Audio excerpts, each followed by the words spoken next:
What's up everyone, how are you all? Today we are back with another blazing Naruto story. What if Naruto was betrayed by Team 7 and became the next Akatsuki leader? If you enjoy, then please like, share and do comments. And also check the description to original creator of this beautiful creation. As night fell upon a nameless forest, 3 shinobi sped through the trees, in hot pursuit for the people running from them. The oldest and leader of the 3 looked back at his teammates through his one eye. One with light pink hair down to her shoulders and emerald eyes, the other with black spiky in the back hair, and dark black eyes, the leader sighed. They had no choice, after encountering impressive but frustrating traps of all kinds, and not have eaten anything for a while. They were all tired and were slowing down. No matter what they did, they would lose the ones they were looking for. Tilting his head back, the leader called, "Sakura, Sasuke, we're done, stop and rest."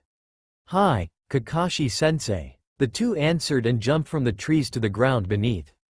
None noticed the eye floating in midair disappear into sand and drift away.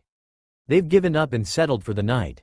A man with rust-red hair and the kanji for love on his right temple opened his eyes, revealing seafoam green. Turning his head, he held up his hand, signaling a woman with sandy brown hair in a braid with bangs covering her right eye to stop what she was doing. 6 other people sighed in relief.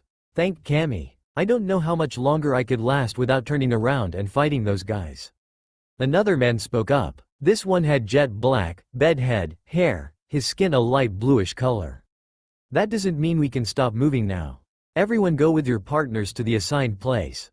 Katashi and Tsubasa will be going to Iwagakure, Haruka and Tasuki will stay here and head to Konohagakure, Yugito, Hibiki, and Akane will head to Otogakure, and Gaara and I will head to Sanagakure, the area we will all meet. Your missions are all the same, to tell your assigned village our answer to their requests. If they question why, come up with your own answer. When you are finished, meet us in Suna, understood?" A young man, the leader of the group, with sun-kissed blonde, with 9 red streaks through it, spiky hair, azure eyes flicked with red and slit pupils, tan skin, and 3 whisker marks on each cheek. "Guess who?" asked. Chorus of "Hi" greeted him before everyone disappeared, excluding the red-headed man besides him. Turning to said man, the leader smiled. "Shall we?" All he got was a nod before the 2 also disappeared from the nameless forest. The 3 shinobi from before rested comfortably in front of the fire, each thinking of the strange figures they were told to catch. They called themselves the Akuma Mercenaries, Akuma Mercs for short. Rumors had gone around that this group had killed off all remaining members Akatsuki, even Uchiha Itachi, enraging a certain other Uchiha to no end. This group was different than other mercenaries. Others did anything for money, even killing the ones close to them. These guys, though, they had their own sense of judgment, refusing requests they didn't like, no matter how much money was offered. Konoha, the shinobi's home, had recently sent a request and had yet to get an answer. The council had gotten impatient and ordered a team to track them down. Said team had one hell of a time finding them, and an even worse one keeping up with them. Sakura sighed. She was about to sail away into sleep when 2 cloaked figures appeared before her and her team. Both cloaks looked the same, reaching past their feet, all black with short sleeves, though no arms came out of those sleeves. Red outlined the end and the rim of the sleeves, and silver outlined the ends of the hoods, which covered both figures' faces from the top of their head to the top of their mouths. On the backs were kanji. The one on the left had Akuma no Yaban. The one on the right had Akuma no Shinrin with a long skinny sword resting on their shoulder. "We have come to report our group's answer to Konohagakure no Sato to you in hopes that you will pass it to your Hokage." A feminine voice flowed calmly from the Akuma merc on the left. Sakura smiled. "They would be able to go home with good news, and our answer is no, or not." "May I ask why not?" Kakashi asked, studying the 2 figures closely. He didn't want to fight them if he could avoid it. The Akuma mercenaries already reside within a different village. There is no reason for us to ally and live in Konoha.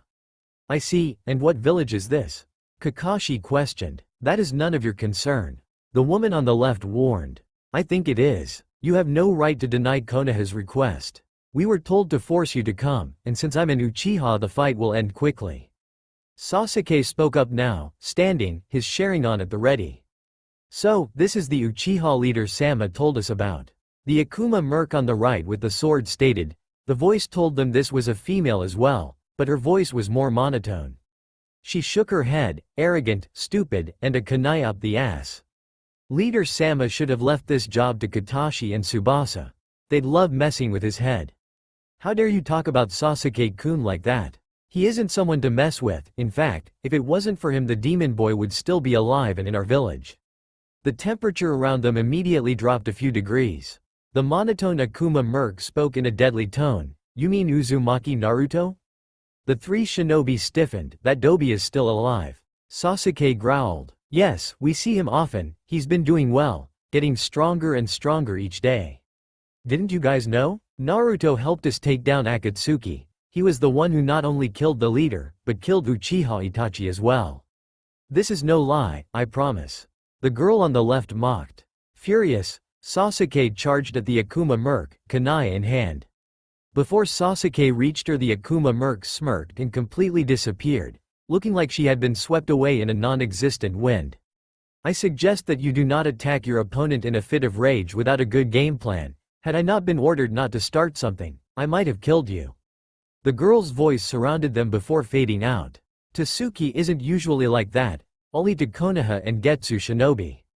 The last Akuma merc explained. Why is she against Konoha? Kakashi asked. We all are. This statement shocked them. There are only a few people there we are not against, your Hokage being one of them. As for reasons, we are all good friends of Uzumaki Naruto and despise everyone who treated him badly. With that said, the cloaked figure jumped into the trees, leaving the three shinobi standing there. Kakashi sighed. Naruto is good friends with a powerful society who hate us now. The council is not going to be happy. Ha ha ha, are you serious? Man, I wished I was there. Naruto, why didn't you assign me and Tsubasa that job? The blue-skinned man, with the kanji Akuma no Kaio, asked while laughing as Tasuki retold her tale. All 9 Akuma mercs were currently in a large living room in a mansion, relaxing and sharing their reports of their missions. Naruto sighed, falling back on the couch he was sitting on. I didn't want to start anything, and I knew you and Tsubasa would. Tasuki and Haruka were the ones I thought would be best since they're so quiet. Gomen, Naruto-sama, but they said something bad about you and I just couldn't help but anger the Uchiha prodigy after the way you talked about him. Tasuki apologized. Without her hood, Tasuki showed to have long purple hair that reached to her thigh. Her eyes were a light blue on the edges, and as you continued to her pupil the color darkened until it was a shade of purple at the center, making look like a dark tunnel you could easily get lost in. Yes, I agree. After hearing what the pink-haired one said, I couldn't help but fight as well. Haruka spoke quietly. Her hood was down and showed long sandy brown hair tied up in a braid with bangs sticking out, covering her right eye. The eye that was visible was black, like a rodent's. I would have loved to be there too. That pink-haired fangirl bitch and the damned egotistical bastard piss me off. A blonde hair girl exclaimed. Her hair was pulled into a skinny ponytail that twisted around her neck and lied on her shoulder. Her eyes were a bright, glowing, leaf green with slit pupils. A small fang hung out of her mouth. On the back of her Akuma Mercenaries cloak was the kanji Akuma no Kumo. Ditto, another girl with blood-red hair that covered her left face smirked. Her yellow eye that was visible gleamed mischievously. Her kanji was Akuma no Omoi. See Naruto, if you allowed Katashi and me to deliver the message to the Konoha shinobi, we could have returned with results that would satisfy everyone. Teased the boy with a foot-tall red mohawk with orange tips. His eyes were a mud brown. His face housed a sarcastic smile. His kanji on the back of his cloak was Akuma no Genkatsu. I don't think you guys will have to wait long. On our way back, Yugito, Akane, and I overheard that Otto is planning on declaring war with Konoha. And since Konoha is allied with Suna, we will probably end up helping. We can mess with them then. A boy with short, spiky, light purpled hair reported happily. His eyes were light lavender, like a Hyuga's, but with pupils. A thick sword with lightning bolts on the sheath rested on his side. The kanji for him was Akuma no Katana. Naruto sighed again, running a hand through his hair. He appreciated the support his teammates showed, but still, turning to the purple-haired boy, Naruto decided to change the subject. Hibiki, how did your, Yugito, and Akane's mission go? Well, it went well, until we told Orochimaru that we refused. He tried to kill us, or force us to work with him. I couldn't really tell the difference. We followed your orders and didn't fight back, we really wanted to. Anyways, as we were leaving we overheard, as I said, that Otto is going to war with Konoha, which we've already reported to Tamari. Naruto nodded. That concludes the meeting, I guess. You guys can do whatever the hell you do after meetings, I'm gonna get something to eat. That said, Naruto disappeared in a poof of smoke. The boy with rust-red hair and the kanji for love on his right temple left the wall he had been leaning on. I'm going to the cage tower, he mumbled before disappearing in a whirlwind of sand. Hibiki stood from his position on the floor. I promised to help out Akiko at the academy next time we were in town. Oh please. Katashi laughed. You promised my ass. You're going there just to see her. Hibiki blushed and glared at the blue boy before leaving. Katashi turned to Tsubasa with a toothy smile. Want to spy and make fun of them? Tsubasa nodded and the two of them left as well, leaving the four girls alone. The green-eyed girl smiled evilly at Tasuki and Haruka. So exactly how pissed was the Uchiha? Tasuki sighed. Yugito, I told you already. He was nearly foaming at the mouth. Yugito laughed, before turning to the blood-red-haired girl. What would you do, Akane? Smirking, Akane replied happily, I wouldn't have cared what Naruto ordered. As soon as those words would have left Pinky's mouth, I would have captured them in an interrogation technique and sealed them into a tree, then burned them to a crisp. Yes, but I wonder, Haruka questioned. We call ourselves the Akuma Mercenaries. Isn't that telling people that we are demons? Tasuki shook her head. We're being what people want us to be, but still mocking them. They called us demons, so we started a group that called themselves demons, but we do missions to help other people and destroy the strongest. We're telling our hellholes once called homes that the demons they drove out are now stronger than ever. Yugito nodded. It'll be great if Kumo finds out that their weapon is fighting against them. 21-year-old Naruto walked down the road, smiling and waving to people who passed him. Everyone here knew his secret, his organization's secret, and still welcomed them here. After Konoha banished and almost succeeded in killing him 4 years ago, Gaara came and found him, and brought him here. Who knew that saving a village's cage, twice, would make him a hero? People knew of him and Gaara's condition and just respected them more. His life had been going good after getting almost killed by Konoha, even it was for the council's selfish reasons. After a year of intense training, Gaara and Naruto had both left Tsunade to search for the other Jinchuriki, leaving Tamari in charge while they were gone.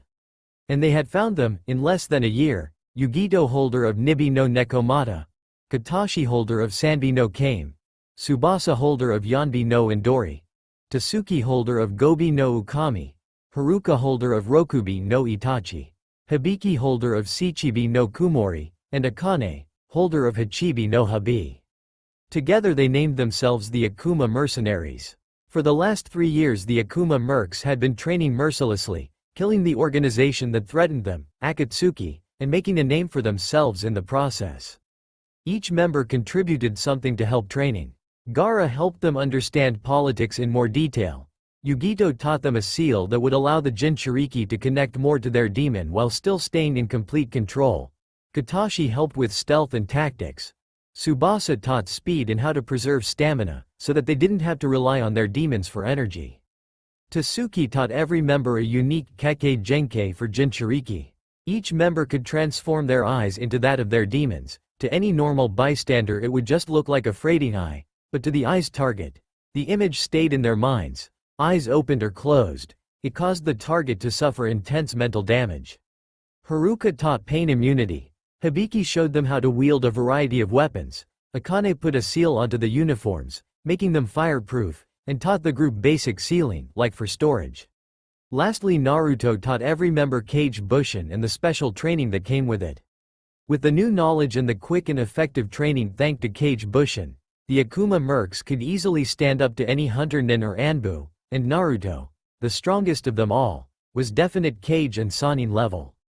Naruto was about to walk into a ramen stand when familiar voices stopped him in his tracks. Immediately Naruto covered his face with his hood, making sure there was no way for identification. Taking a deep breath, Naruto walked calmly through the flaps and sat down on a stool not too far away from 3 very recognizable people. Ordering a large miso, Naruto listened in on his old comrades, Ino, Shikamaru, and Choji. I just don't get it. Ino cried. She no longer wore purple, but instead wore the slandered joinin outfit along with Shikamaru. Choji wore the same outfit as when he was 15, but instead of red it was black. Whenever we come here everyone always glares at us. Aren't Konoha and Suna allies? Shikamaru sighed. It's probably because of Naruto, the blonde boy, almost choked on the ramen we was stuffing down his throat. Have I been found out? Gaara and Naruto were good friends and Naruto was well liked here. They hold Konoha responsible for Naruto's death. Naruto instantly relaxed. That's not fair. Ino protested. Naruto died on a mission, it's a common death. The people here should know that. I mean, I know Naruto was a good guy and all, but wouldn't he want people to be proud that he died honorably on a mission? And another thing, it's been almost 4 years, shouldn't Suna let go? Ah, so that was what the council, Sasuke, and Sakura told everyone. Oh well, they should find out the truth soon. Naruto smirked before leaving some money on the counter and leaving, never looking back at his once-called friends. The Konoha nin watched from the corner of their eyes at the cloaked man that had just walked out. He seemed familiar. Choji mused. He finished another bowl and put in a pile with others. You're right, but I don't ever remember seeing him around Suna. Ino looked through the flaps, looking for the man again. It's too troublesome to worry about. Let's just go meet with Kazekage-sama. I heard that he returned from wherever today. The other two nodded and walked out after paying. Naruto's alive. Tsunade couldn't believe it, her little brother was alive. The cursed necklace wasn't ever found because he still had it. This was great. When Naruto had died, she had drank sake and cried so much you couldn't tell the difference from the tears and the drink. Kakashi nodded. He was happy that Naruto was doing well, but couldn't bring himself to care any more than that. He never was really attached to the blonde boy anyway. It seems that he's friends with the Akuma mercenaries, who also declined Konoha's request. Tsunade shrugged. I knew that asking them something like that wouldn't work. You're dismissed. Kakashi quickly disappeared, orange book in hand. 3 men stood in a darkened tunnel, one with long black hair, pale skin, and yellow eyes. The man next to him with silver hair in a shirt ponytail and glasses. Before them was a tall man, about 6 feet 6 with white robes and a green hat with the kanji for rock on it. Orochimaru smirked, sticking his hand out for the other. Do we have an agreement, Tsuchikage? The man in the white robes smiled wickedly before grabbing Orochimaru's hand with his. Yes, finally, if I can't kill the yellow flash myself, I'll just destroy the village he loves so much. Flashback. The intensity of the room was suffocating. No one dared to talk. Katashi glared at the smirking Akane in front of him. No way. In hell. Yugito rolled her eyes. What's wrong? Damn, all you had to do is go to Konoha for a meeting with her. It's not like we're asking you to date her. Besides, Gaara and Tasuki will be with you guys, you're not gonna be alone. Katashi never looked away from the red-haired girl. I don't care if we just have to go to some stupid meeting or if Gaara and Tasuki are there. This girl will suck out my soul. Have you seen her when she's angry? Then don't make me angry, which means don't do something stupid. Is that possible? Hibiki asked. Tamari sighed. Katashi, you, Gaara, Tasuki, and Akane are the only ones Suna can allow to go to Konoha with our shinobi. Naruto can't go just yet for obvious reasons. Yugito is too disrespectful. Yugito? Tched. At this. We need Tsubasa to help us in our taijutsu for the upcoming war. Haruka to help rise the defense with her traps, and Hibiki is helping everyone how to fight and defend against certain weapons. Shouldn't they go to Konoha too then? They're going to want that type of stuff. Katashi pleaded. He remembered the last time he was partnered with Akane. Out of all the times he had been attacked, Akane got the very closest to killing him, even with Haruka's pain immunity training. The Akuma mercs were currently in the Kazekage office. As predicted, Suna informed Konoha of the planned war, said village had taken quick action, strengthening their defenses and putting stronger ninja on border patrol and 4 instead of 2 people to help guard gates. At this point now, too many high-ranking shinobi were on missions to ease the Hokage's worries. As a result, they sent a message asking for extra help in the form of a handful of Suna's ninja to come over, leading our Akuma mercs to where they are now. Look, Naruto explained, Konoha has their own help. The Hoshikage sent over some of his shinobi to do the same thing. We are here. We can't hide in Suna anymore, it's only a matter of time before someone finds us here. Hell, I'm surprised that Shikamaru didn't realize my uniform when I ran into him. The decision has been made that we go to Konoha as Suna Shinobi. Gaara will take care of it if they get upset. Though, it probably isn't a smart idea to let them know that Gaara is an Akuma merc. Now stop complaining and go, Datbeo. A.N. I know that probably didn't make sense, but Naruto's been a little OOC with being all leaderish, so I had to add that somewhere. Cursing under his breath, Katashi followed Tasuki, Akane, Gaara, and the other Suna shinobi they were supposed to go with, out the door. They were halfway down the stair when Naruto ran up behind them. He smiled and rubbed the back of his neck self-consciously. Can you guys tell Bachan, Iruka-sensei, Old Man Ichiraku, and Ayame Onichan that I'll be back soon? Tasuki smiled, sure Naruto-sama. End flashback. Akane rolled her eyes at Katashi's comment, that was his, what, 50th one? The guy really needed to learn to just let something go. Sure, she didn't want to be stuck with him either. The last time he was such an idiot she almost killed him. Deciding to ignore the man next to her, Akane looked around her leader's old home. All the buildings around her looked very well kept, bright and inviting. But the people seemed to have a staring problem. They all stopped what they were doing and stared curiously at the odd figures walking with the cage and his people. If they look at us like that now, how are they gonna look at us when they figure out we're Jinchuriki? Akane frowned. That thought reminded her too much of her old home. With her unnaturally bright red hair, she had gotten a lot of curious glances from the people that didn't know about Hachibi. When they did find out though, Akane roughly shoved the train of thought away. It would do no good if she met the Hokage while being pissed off and depressed. Tasuki was thinking along the same lines as Akane. All the smiles and happy people she saw angered her more and more. Looks like everything's so much better without the demon. Tasuki scowled, though no one could see it outside her cloak. She felt sick even thinking that. She felt even worse when she just knew that it was really how these people's minds were working. After a while, Tasuki had made close bonds with not only Haruka, but Naruto as well. Everyone had. Naruto was a good person and a great leader. Not only had he saved them from their villages, Gaara did too. But he admitted that Naruto was the one with the idea. But he had saved each one of their lives. Whether during training or in a mission, Naruto did anything to help.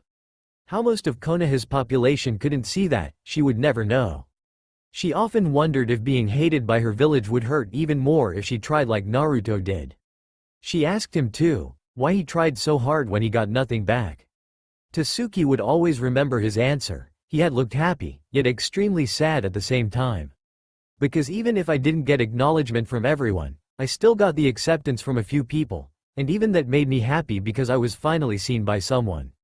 Besides, the feeling I got whenever I finished a mission with success, or I was able to protect my precious people, was the greatest thing I have ever felt in my life. Just thinking about that feeling makes me happy time and time again, whatever the pain that came after it. Suki's scowl slipped into a smile. In her opinion, those words had left the mouth of a true hero. She would try too. She had respected people, but never had she felt as if someone was her precious person. Though she was sure that her family and the Akuma mercenaries were going to become, are her first ones. Sasuke couldn't believe his eyes. Those bastards who had dared to make a fool of him before had the balls to come into his town. Tsunade raised an eyebrow questionably at the Case-Cage-sama, what are you doing with 3 Akuma mercenaries? Without hesitation, Gaara answered, have your shinobi told you that the Akuma mercs resided in another village? Tsunade nodded. Suna is that village. More Akuma mercs will come later. All of them will be here to help you as Suna shinobi. And why haven't you felt the need to tell Konoha of this? Tsunade asked. They requested me not to, so I didn't. Sakura scoffed, what kind of cage are you? Allowing missing nin to just come waltzing in your village and telling you what to do. Sasuke-kun is going to be so much better than an amateur like you. Watch it, Pinky, barked one of the 3 Akuma mercs. She stepped up to the right of Gaara. A strand of blood-red hair fell from the protection of her hood. You may be Suna's allies, but don't think that I'm going to let you off so easily for insulting someone close to us as Tasuki and Haruka did. Don't waste your breath. A second Akuma merc walked up. They could tell by his voice that he was wearing a sinister smirk. Shouldn't you know by now? The pink-haired one and the Uchiha just talk big. They can't amount up to anything. An insult from them wouldn't even hurt a small child. You son of a… Sasuke was about to attack, but the sound of wood cracking echoing throughout the room stopped him. Enough! Tsunade roared. Kasukage-sama, I will not allow for your people to insult my shinobi. No matter how much the spoiled, sharing-on-using, power-obsessed bastard and the pink-haired, trust-betraying, failure of an apprentice fangirl deserve it. She added, mentally smirking. Gaara nodded and sent a glance to the two cloaked figures at either side of him. They nodded and stepped back to the side of the third, who had not moved throughout the whole scene. When they were back, Gaara turned back to Tsunade. I will respect your wishes while I'm here, but I cannot guarantee that they will be respectful while I am not around. But with my people not insulting yours, I would like that yours do the same in your presence. As Gaara was talking, Katashi leaned over to Tasuki and whispered, I thought you wanted to bug the Uchiha more? Why didn't you join me in Akane? I do want to bug Uchiha, but I'll wait for a more appropriate time. Tsunade nodded at Gaara's request, glaring hard at Sasuke and Sakura. Both nodded, but with obvious resentment. Shaking her head a bit, Tsunade continued, Alright. All the Suna and Konoha shinobi here are going to be on the same teams throughout this war. Best to get to know each other now. Hinata, start. A woman with long, midnight blue hair with pupil-missing lavender eyes, stepped up a bit and bowed respectfully. I'm Hyuga Hinata. A medic nin. Pleased to meet you. Tsunade smiled warmly at Hinata. After Naruto's death, she had taken it the hardest. After almost a month in mourning, Hinata had toughened out, asking to seek guidance from Tsunade. Not only had she become an amazing medic, her Byakugan really had helped. But she had fully gotten rid of the stutter she once had, nearly beaten Neji at the gentle fist style, and had brought Naruto's Nindo back to life by officially adopting it as her own. But she knew she could never be as enthusiastic about it as Naruto had once been. Hinata wore a long, dark purple kimono-type clothing, with thin, long strands of yellow across it. At first glance it looked as though it would be impossible to fight in, but with closer inspection, small stitch marks could be seen in random places, giving the occupant more room to move. On each shoulder was a small golden swirl, and to finish it off, her hiat gleaming on her right arm. Hinata stepped back and the man next to her stepped up, a large white and brown dog, or wolf, next to him.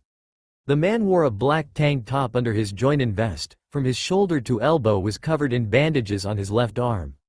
On his other arm was the same thing, but from his elbow to the edges of his fingers. What is with shinobi and doing opposite things on their arms and legs? Katashi wondered. The Konoha nin before them had the usual joinin pants and sandals. His hiat tied around his neck like a collar. His mud-brown hair was messy like Katashi's. The red markings on his cheeks instantly told the Akuma mercs he was an Inuzuka, if the dog hadn't already told them that. Inuzuka Kiba. Next was Sasuke. There really was no need for him to introduce himself, but he probably liked the sound of his own voice. He wore a regular Anbu uniform with a raven mask on his shoulder. Uchiha Sasuke, don't get in my way. Uchiha Sasuke, don't get in my way. Akane mimicked, damn it, Hachibi is going nuts. Did he have to be a snake-type shinobi? Of course, the next up was Sakura. Katashi, Tasuki, and Akane were surprised when she didn't step up with Sasuke. They really thought she was glued to his side. Sakura had her pink hair down to her shoulders. Her hiat was still used like a freaking fashionable headband, though her normal joinin outfit was a lot better than all the pink Naruto told them she used to wear. Haruno Sakura. Emerald eyes gleamed hatefully at the three Akuma mercs. The next up was a very normal-looking man, normal joinin attire. But his black hair was a bit different. It was in a ponytail, sticking straight up. With all of its spikes it faintly resembled a pineapple. A lazy, but observant aura surrounded him, Nara Shikamaru. The last man was another Hyuga wearing the standard Anbu uniform, but with an eagle mask on his left shoulder. His shoulder-length hair lied loosely on his back. Hyuga Neji. Tsunade turned to the Suna shinobi, your turn. Katashi, Akane, and Tasuki talked to each other quietly as the Suna people introduced themselves. I pray to dear Kami that I don't stuck with the lovely couple. Katashi stated. Same for me. Akane agreed. The two of them may not be able to stand each other, but whenever it came to enemies they were always on the same page. I agree as well, but more importantly, we should get Naruto-sama's message out to the people he requested. I'll handle Tsunade-sama. Katashi looked over at Tasuki. Oh sure, you get the easy person. Do any of you have any idea where the other ones are? Garrett told me that Iruka has a job at the academy, which is where he most likely is always at. The one Naruto calls Old Man Ichiraku is Ichiraku Tuchi, who owns the ramen stand we passed on the way here. His daughter, Ichiraku Ayame, works there as well. Akane explained. So after the meeting, I'll go to this Iruka and Akane can go to Ichiraku. Katashi reasoned. Noticing that the three of them were next, Tasuki stepped a little bit in front of the other two and lowered her hood. Yukamura Tasuki. Sasuke and Sakura tensed at the familiar name, but didn't say anything in front of Tsunade. Katashi stepped up and reveled his face as well. My name's Katashi. I don't have a last name, so deal with it. Lastly Akane, Hinora Akane, I suggest you avoid pissing me off. I have files on the other shinobi, but none on you. Tell me the areas where you're best at so I can send you on the right type of missions. Genjutsu, ninjutsu, ninjutsu and seals. Tsunade waved her hand dismissively. That's it, you can go. Within seconds the room was cleared out, except for the purple-haired woman standing before her. Tsunade raised an eyebrow. Yes? Naruto-sama would like you to know that he will be coming back soon. Keep it a secret, only you and 3 other people will know. With that, Tasuki faded from sight, leaving Tsunade with her thoughts. In 2 other buildings the same scene played out again, with a few different details. Are we there yet? Naruto sighed. Tsubasa, you're bored, aren't you? Yep. And how old are we turning this year? Hibiki remarked dryly, passing Tsubasa onto the next tree. I bet he's drunk. Yugito teased and followed after her friend. Oi, I don't drink. That party was an exception. You shouldn't be yelling while we are in war. The enemy will find us. Haruka sent back a glance at him. Haruka's right, we need to stay quiet, we'll be reaching Konoha within a few hours. Naruto ordered. He sped up, taking his place and led. Naruto stared at clearing his team had decided to take a quick break at. He realized that the clearing is a beautiful place, but no matter how beautiful, it won't stop the beat of his heart from racing as memories trespassed through his mind. Memories he had done everything he could to forget in the last 4 years. Hate-filled eyes, victorious smirks, much more than hurting insults, blood-stained grass, with the awful stench to accompany it. His desperate calls of, why, and the worst one of all for him, the horrified face of a young child who had been at the wrong place at the wrong time as a huge crowd of insane, hating fools, who were afraid of being caught, were led by 2 shinobi and cornering her to a tree. No matter how much he tried, no matter how much he demanded Kyuubi to give him power to help the girl, Naruto would be unable to block the child's anguished and petrified screams that pierced the air and his heart. The smell of a different blood mixed with the scent of his and invaded his nostrils.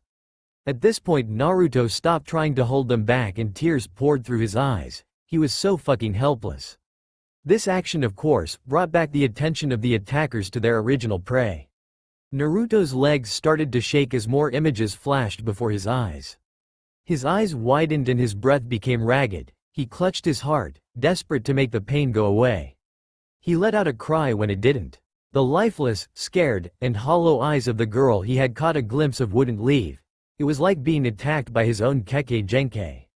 His chakra spiked uncontrollably and he panicked. He was suffocating from all the old emotions and memories that had been locked away for so long. Naruto? Naruto? Naruto? Naruto gasped as the images were suddenly ripped away from his vision and were replaced by the highly concerned faces of his teammates, even Haruka, who nearly never showed emotion. Yugito spoke first. Naruto, what the hell happened? Are you okay? Did the seal I put on you break?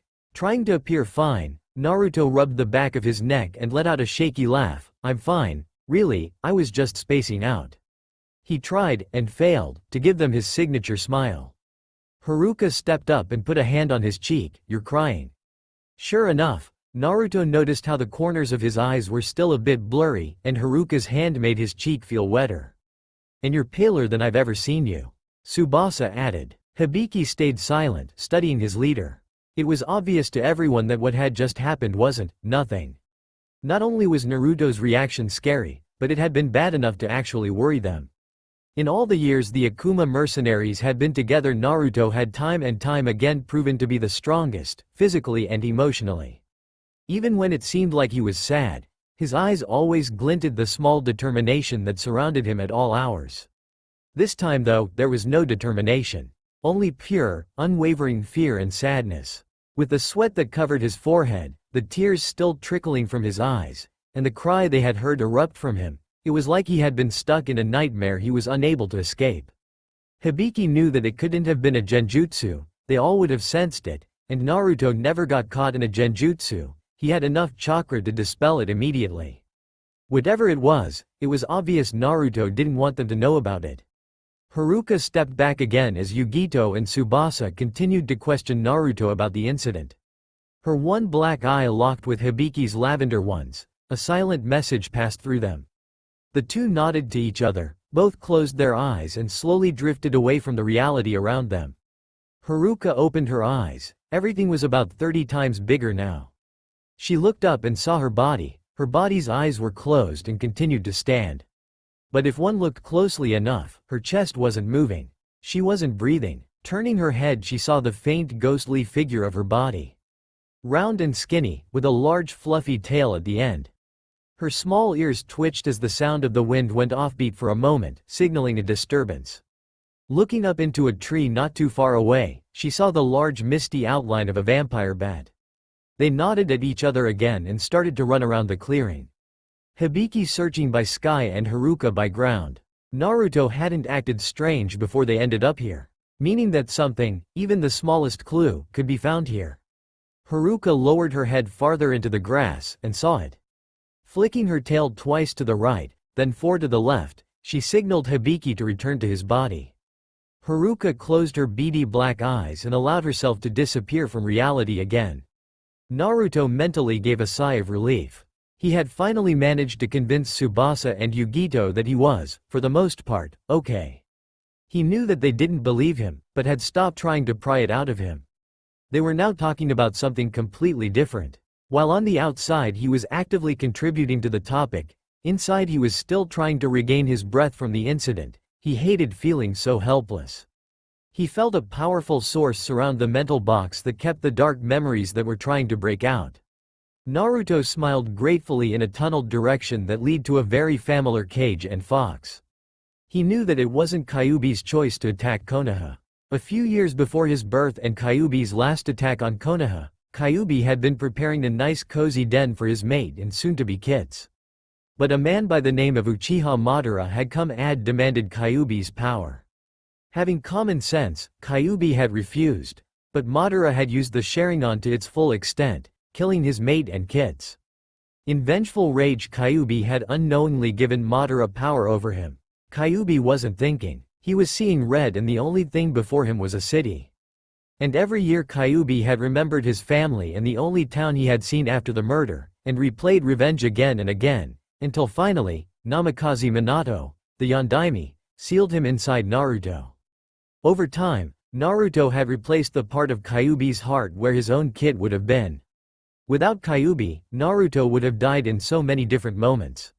Funny how most of those moments included villagers and Konoha headbands than they did missions and enemy shinobi. Naruto left his mental state and paid attention to the conversation his autopilot had been a part of. Over their heads Naruto noticed Haruka and Hibiki talked quietly together.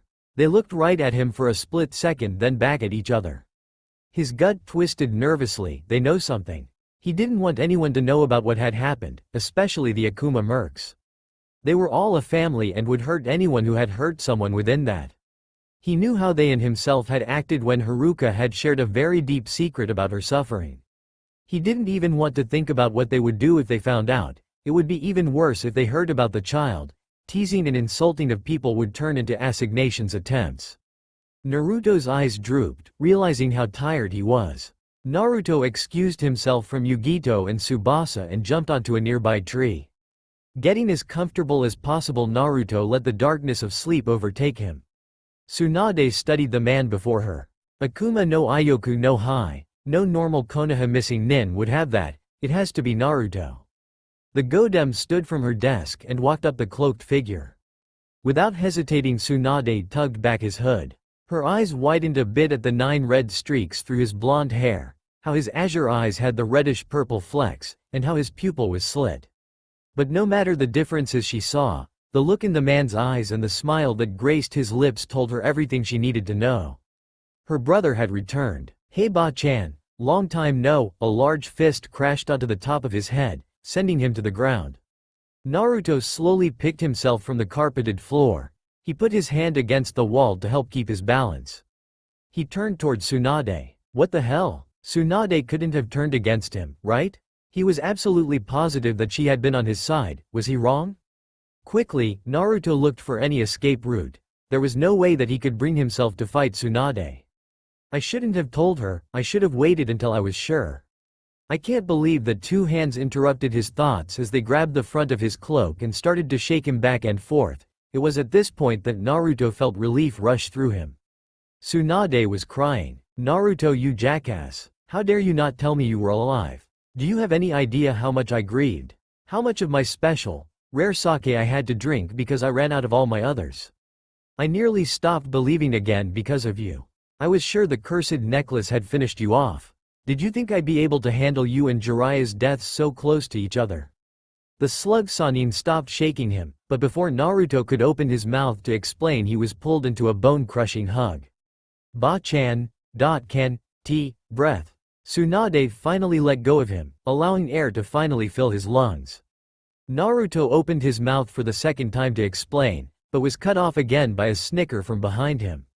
Both the Hokage and Naruto turned around to face the four other Akuma mercs who were forgotten during the reunion.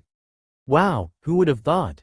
Tsubasa chuckled. The almighty leader of the terrifying Akuma mercenaries is defeated by a hug. A vein appeared on Naruto's head. "Tsubasa?" Hibiki slapped the back of Tsubasa's head before he said anything else. Enough. He turned his lavender eyes to Tsunade. "I am Susuisora Hibiki. This is Royaru Tsubasa. Kurosawa Haruka. And this last one is an identity we would like to keep a secret." Tsunade nodded as she looked upon the people Hibiki had introduced. All of their hoods were down, excluding the one who was kept a secret. Something about these shinobi was a bit off. She noticed too, with the first few that had come a few weeks prior. All of them gave off a strange vibe, but each vibe seemed unique as well. It was sort of like when a high-leveled shinobi met Naruto. Something was different. That's when it hit her. It was so obvious now. Of course it was just like Naruto to do this. "You're all Jinchurikis, aren't you?" Each cloaked figure stiffened. Naruto looked directly into Tsunade's eyes, completely serious. "Ba-chan, you are correct, but I expect you to keep that a secret." The Godem nodded, understanding. She turned to the one Akuma merc who still had their hood. "Yugito ni, Jinchuriki from Kumo and Kumo's second strongest shinobi?" "Yeah, that's right," Yugito answered. "But I still have to keep my damned identity a secret 'cause of my old title, which is bullshit." The female blonde Jinchuriki directed the last statement at the other Akuma mercs, who rolled their eyes. "I shouldn't have to hide for being Kumo's ex-weapon. I think it's pretty obvious that I severed my ties with them when I blew up part of the Raikage Tower." "Yugito, I told you, the council here is not going to care. You're from Kumo, and the fact that you were their weapon and your Jinchuriki is going to make it worse. Unless we're lucky, they're going to think you've become a crazy mass murderer like Gaara once was, and you'll be labeled as too dangerous to be alive." Naruto reasoned. Yugito growled, but didn't argue anymore. "I'm guessing Gaara is part of this too. This organization is the reason he keeps disappearing?" Tsunade asked. Naruto nodded. "You can call me Nenshukaze, Gaara Akatsuna, and Yugito Kumobuki, or by our titles," he explained. Sensing that Tsunade wanted to speak to him alone, Naruto signaled his teammates that they could leave. In town. What do you guys want to do now?" Tsubasa asked. He crossed his arms behind his head and looked around at all the stores and booths that were set up. "Get to the hotel, there's something I need to ask Gaara." Hibiki answered. He looked over at Haruka, who nodded in understanding. Yugito caught the look passed between them. "About what? What do you and Haruka know that we don't?" "We'll explain when we're at the hotel with, hopefully, the others," was all that Hibiki would say. With Tsunade and Naruto. "Basically, the council is pressuring you to send the Akuma mercs on suicide missions, hoping some of us will die. Then when Konoha makes a big deal out of it and tried to make us feel at home, get the leftovers to stay? Shouldn't they know that we live in Suna?" Tsunade sighed, Resting her chin on top of her hands, she trained her eyes on Naruto's. That is their plan. But now that I know for sure that you're part of the Akuma mercenaries, I won't be able to. I'm just warning you that the council will be more than angry when I tell them of my refusal. Danzo will do something. Of course, that washed-up war-obsessed fool will do anything to get new weapons. Tell him to bring it. Naruto smirked, confidence blazed in his eyes. Half of the Akuma mercs were treated as weapons, like Yugito or Gaara, and they have enough common sense not to fall into that lifestyle again. And we can go on any mission you or the council gives us. We won't die just because of a few hard tasks, and we aren't weak enough to be all sad and pathetic because of a comrade's death. We'll mourn, remember, and keep their memories with us, but we will never, ever be manipulated because of it. Tsunade smiled, wider than she ever had in 4 years. It felt great to hear Naruto talking, ranting, like that again. Just like old times. The Hokage's smile faded a bit as a question made its way into her mind. Naruto, if you didn't die on that mission, why didn't you come back? Why did you leave? Naruto's smirk faltered and the confidence sizzled out as an image of Sasuke, Sakura, the villagers, and the small girl flashed quickly through his mind. He struggled for a good enough excuse. There was no way he was going to tell Tsunade what really happened. The building didn't deserve to be destroyed. He'd tell her sometime, somewhere in the future, but not now. Tsunade-sama. Naruto hurriedly put back on his hood as Shizune burst into the office. Uchiha Sasuke and Katashi from the Akuma mercenaries are fighting in the Uchiha training grounds. What? Nar Nenshukaze, quickly, follow. Tsunade stopped mid-sentence when she saw the empty space that her younger brother once occupied. Uchiha training grounds. On a farther side of Konoha wind-billowed trough, the Uchiha complex.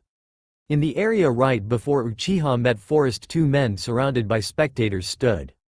Katashi looked around. Word travels fast here. This has got to be a little over half of Konoha. Ha ha, looks like the Akuma mercs came too.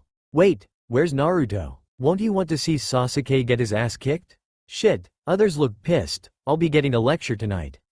Oh well, Tsubasa doesn't look angry, sweet. Knew my best friends would be on my side. Kami, is the Uchiha still talking? How long is he going to rant about his greatness? Hey, you son of a bitch, are you listening? Katashi snapped out of his thoughts and smirked over at Sasuke. Gomen Uchiha. But I don't usually listen to ego rants, they're annoying, and here's a warning. Call my mother a bitch again and I'll be forced to hurt you sooner than I planned. Sasuke laughed. I'm just saying the truth. Any low life such as you must have an ugly bitch for a mother. Katashi's amber eyes glowed dangerously. 2 insults to my mother in that one. Bad choice. The Jinchuriki's blue skin became lighter and clearer, until it was completely water that splashed to the ground. A water clone. Sasuke activated his Sharingan and got into a fighting stance. Behind him Katashi rose from the dusty ground, too slow. Naruto watched the scene below him. The branch he was on was hidden by a thick, tall tree. Besides him stood Gaara, who now wore his Akuma merc cloak. If the fight got too bad they'd interfere. But why hide the group's skills from Konoha any longer? It would complicate things if the ally doubted them, but on the other hand, what would happen if an Akuma merc beat the favored Uchiha? Katashi didn't hesitate after Sasuke had dodged his first attack, and charged him with every punch and kick he could, only to growl in frustration when the Uchiha kept using his Sharingan to dodge everything. Dodging a kick to the face, Katashi jumped back onto a nearby boulder and rubbed his cheek where Sasuke had managed to land a hit. There has got to be a way to get rid of that annoying setback. He smirked. Got it. Oi, Uchiha, how well can you multitask? Sasuke ignored him, instead taking the time from Katashi's sentence to attack. He rapidly went through the hand signs, something very familiar to everyone who knew him. Kaden. Gukakyu no Jutsu. Perfect, thanks to Akane and Sanbi, this fight is finished. Katashi allowed the fireball engulf him, making look as if Sasuke had landed a direct hit. Which he did, but usually direct hits don't evolve the enemy taking the user's attack for their own benefit. Quickly Katashi threw off his cloak. The seal Akane had put on it would prove useful, but he didn't need it. Having the biggest water user of the Biju sealed inside of him already made him immune to fire. Hence the blue skin, fireproof. Next, he made 7 Kage Bushin, 1 hanged to look like a pile of ash, 2 sunk into the ground, and the other 4, Pus the real Katashi, transported to nearby trees or boulders to hide. There was a roar of cheers as the fire died away and everyone got a look at the pile of ash that was Katashi. Sasuke narrowed his eyes. There was no way the fight was over this quickly. Something more was going to happen. Without a word, Sasuke walked up to the cloak and pile of ash that was left behind. When he was close enough, he took a kunai and stabbed into the middle of the pile, making it disappear in a puff of smoke. Kage Bushin is Konoha's technique. Where did he learn it? Without warning, Katashi exploded from the ground under him, punching him right under the jaw. Picture the way Naruto punched Neji in the Chunin exams, and sent him flying a few feet back. As soon as Sasuke got back up on his feet, another Katashi exploded from behind a boulder and kicked his legs out from under him, sending him to the ground again. A third Katashi rushed from the trees and kicked the Uchiha in the stomach, but as soon as the leg made contact, Sasuke transformed into a log. Himasairu no Jutsu. The first Katashi turned rapidly, dodging the skinny, flying fire missiles. He may be immune to fire, but that doesn't mean that it wouldn't hurt like hell if one of those things pierced his body, not that he'd be around long enough to feel the pain. None of the Bushins could afford to get hit, it would slow down the plan. All three Bushins charged at Sasuke before he could get out any more jutsus. All three attacked, and all three failed as Sasuke used his Sharingan again to read all their moves. It was much easier this time without the cloak in the way.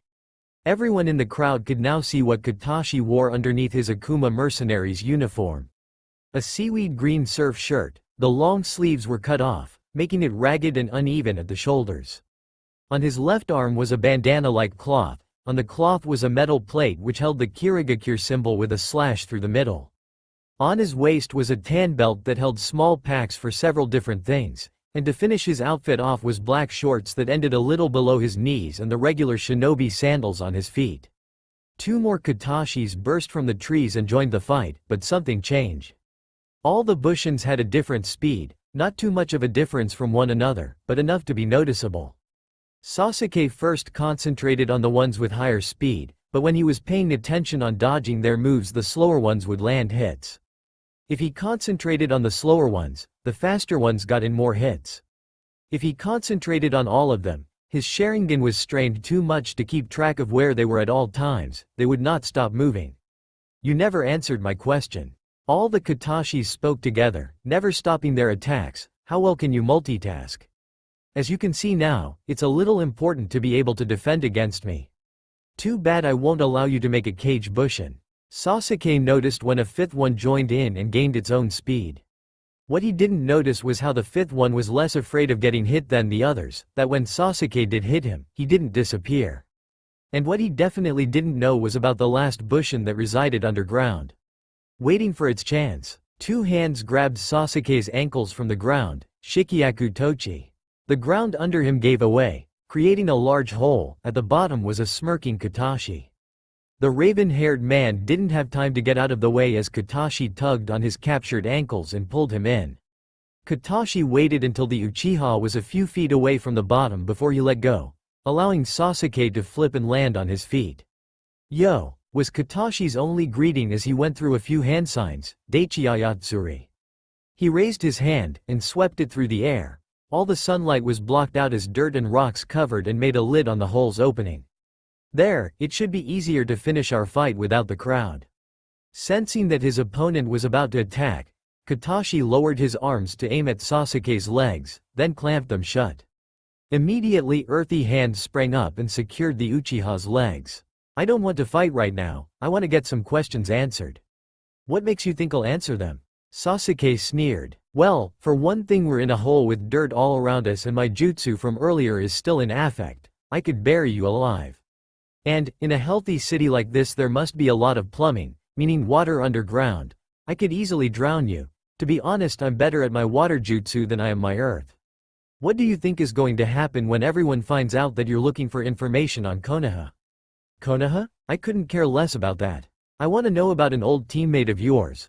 When you believed to be dead until about a month, about when you had a meeting with two of my comrades." Sasuke's eyes widened with realization for a split second before he went back to glaring. "Aren't you friends with him? You should know everything you need. Now I see how you learned Kage Bushin. You're right, I am friends with him, I've had training sessions with him, and seen him at his very best. I know a lot about him. What I don't know is the part of his story he refuses to tell us. I'm positive you do. I have no idea what you're talking about. There's nothing to know about that Dobie, he's failure, there's all there is to it. Yeah, well, what he's told us is that he went on a mission with his 2 teammates, his 2 closest friends, something went wrong, and the council banished him for it.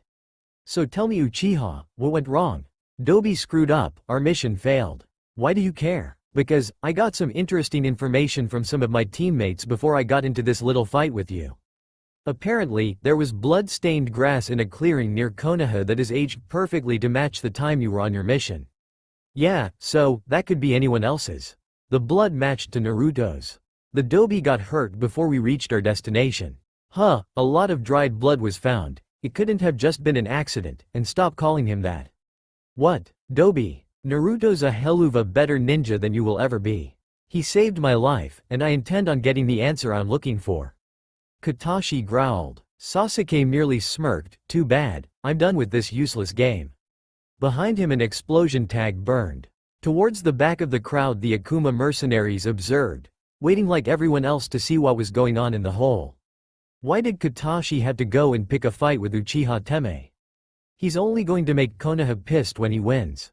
Yugito whined, she still had her hood on to hide her identity, much to her annoyance. Probably because Naruto isn't going to. Akane answered, did you just say Naruto? The Jinchurikis whipped around to see a midnight blue-haired Hyuga looking at them with hopeful eyes.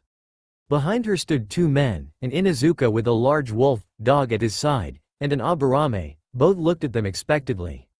Shit. Hai no Kuni borders. All guards have been killed. Squad 14G successfully in Hai no Kuni. A man, about in his late 30s, spoke into a radio that was attached to his ear. He smugly looked over the mangled bodies of the Konoha and Suna shinobi that once were. The radio crackled a bit before a deep and commanding voice took over. Good, carry out the plan. Tsuchikage-sama and Otokage-sama will not tolerate failure. Understood. The man looked over to his team of 7, a mix of Iwa and Otto. The sun rays reflected painfully off his head, making anyone unable to see his Iwagakure symbol.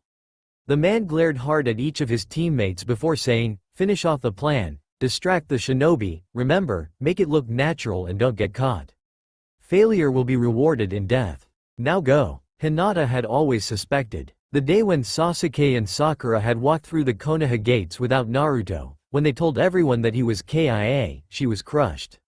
But during the period of time she had been mourning, a very small part of her kept refusing to believe that he was gone. Naruto didn't die that easily. Even when she knew that the likelihood of ever meeting him again, of him being alive, was 1 in a million, she started training and training, determined to either adopt his nindo, or keep it around until he came back to claim it again. And from what she had heard, what other Naruto would fight Sasuke, it seemed to be the latter. You guys, you're talking about Uzumaki Naruto, right? The bright red-haired one. Hinata remembered she was called Akane, sighed, you're not going to believe us if we say, no, are you? So, Naruto's alive? Why the hell didn't he come back then? Kiba exclaimed, next to him. Akamaru barked his agreement. Wait a minute, why are you all saying that he was dead? First Tsunade, and now you. Tsubasa looked at each of the Konoha shinobi curiously. Naruto was blamed for the failure of a mission and was banished. He didn't die. Uchiha Sasuke and Haruno Sakura seemed surprised when they heard he was alive as well. Tasuki added, from what we were told, Naruto never returned from the mission he was sent on with his old team. He was announced KIA. Shino spoke quietly. What do you mean Sasuke and Sakura were surprised? Did they know? Hinata asked. For about a month now. Akane smirked. These people seemed to care for Naruto, Pinky and the Uchiha were going to have hell to pay. Hold it, what is going on? Yugito raised her arms to stop the conversation taking place. Naruto tells us that he was just banished, you all think he was dead. Who's lying? If it wasn't for Sasuke-kun the demon boy would still be alive and in our village. All heads turned to face Haruka, all confused, all except Tasuki. That is what Haruno Sakura said when Tasuki and I told them of the Akuma merc's response. If seeing the black, unfeeling eyes of Haruka's wasn't already somewhat creepy enough, Seeing a fire of rage burning within them was 10 times worse. Hibiki's eyes widened, the dried blood that matched. Would Naruto's teammates really go that far? Tsubasa caught on, the way Naruto reacted in that clearing. Not even his team had been so hateful to actually try to. His hesitance to explain in detail what happened to him. Akane was sure now, there would be hell to pay. Haruno Sakura's statement and Uchiha Sasuke's confidence in it. These people tried to hurt Naruto much more than Tasuki realized. Hinata gasped, Kiba growled, and Shino stood indifferent as they caught on to what they were thinking. All the pieces were coming together, the puzzle as to the real reason why Naruto left was solved. Yugito was the one who voiced the thoughts that ran through all their minds. Her voice was full of malice with an added demonic growl. And, even though no one could see it, her eyes flashed into a brighter, glowing green. Those bastards tried to kill him. With Katashi and Sasuke. Too bad, I'm done with this useless game. Katashi was opening his mouth to retort, but instead put his hand to his ear.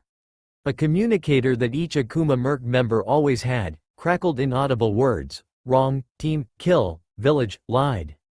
Hibiki, is that you? Put more chakra into your communicator, I don't get great reception down here. The device continued to crackle a little bit more, Hibiki's voice became clearer. Or clear enough for Katashi to understand. We found out what went wrong. Naruto went on a mission with his old team. During the mission they tried to kill him. When they went back to the village everyone was told he died fighting the enemy. Naruto lied to us about just being banished. Katashi's eyes changed from their usual amber color to a fierce icy blue as he glowered at Sasuke. You really are the most backstabbing lowest sum of the earth. Sasuke's smirk widened. Those are going to be your last words? Last war? A bright white flash filled up the hole. For the smallest time it was completely silent before an ear-splitting explosion erupted all around them. The furious Akuma Mercs and the old Team 8 were pulled out of their conversation when they felt the ground shake and saw the ball of fire that ripped apart more than half the training ground. Debris flew everywhere, making several people in the front of the crowd duck and cover their mouths to avoid swallowing it. Tsubasa looked around. The Uchiha is about to get his ass kicked. What makes you think that the blue-skinned freak could beat Sasuke-kun? Hateful eyes turned to the angry and annoying voice that belonged to Sakura. The rest of the Konoha 11, along with Tsunade and Shizune, walked beside her. They had heard Yugito's scream, who didn't, and came to investigate. Akane started to charge towards Sakura, but Hibiki held her back, shaking his head. Katashi is the one I was paired up with when the Akuma Mercenaries began. He is also my best friend. By now I've spent enough time with him to be able to sense his emotions pretty well, even if he isn't near me. Right now he's pissed. I hope you have people who can heal mental wounds, because even if we're allies, and even if there's a war happening, Katashi is going to stop holding back. The Konoha shinobi looked at Tsubasa, wondering what he meant by mental wounds. The Akuma Mercs knew exactly what he was talking about. Katashi had unlocked his Kekkei Genkei, and he was going to use it full force. Sasuke stood at the edge of the hole, which was now about 20 times bigger. He watched with growing satisfaction, as his fans continued to cheer and celebrate his victory. You should never underestimate a true ninja. You're right, you shouldn't. Sasuke wasn't even fully turned around when a fist broke his jaw and sent him to the ground. Katashi was done. This whole fight had first started because the Uchiha couldn't take a joke, then it changed into finding the missing part of the story. Now it was about getting the payback Naruto wouldn't go for and keeping a promise. He remembered when Naruto and Gaara had found him, he'd been the last one. Once he had met all the others Naruto had given him a toothy smile. We're a family now, anyone gives one of us trouble, we'll take care of him. Like his clones had. Katashi's eyes started to change from amber to icy blue. Sasuke had stood up by now, his three tomos in his Sharingan merged together to create the final stage, the Mangekyo. Both Kekkei Genkeis glared at each other, willing the other to back down. Why isn't my Sharingan working? As if reading his mind, Katashi smirked, surprised that I'm not under your command? Here's a small lesson for ya. A Kekkei Genkei that is supposed to infiltrate the mind won't work as well against one with the same ability. It's all about which one is stronger. When Sasuke didn't say anything the Jinchuriki started to laugh. That punch I gave you finally stopped your incessant bragging. His laugh stopped short, growing serious once again. This is for Naruto. Katashi's eyes increased in their intensity. Say hello to the Metsuki no Aoi Yuju no Mizu. Sasuke continued to fight back, but it was obvious that the Sharingan was started to recede back. Katashi's icy blue eyes were making a home inside his mind, and he felt absolute dread. What kind of eyes were these? The Sharingan was fully gone now, it was only a waiting game of when Sasuke would drop. Those eyes weren't human, eyes of a monster didn't belong on a human.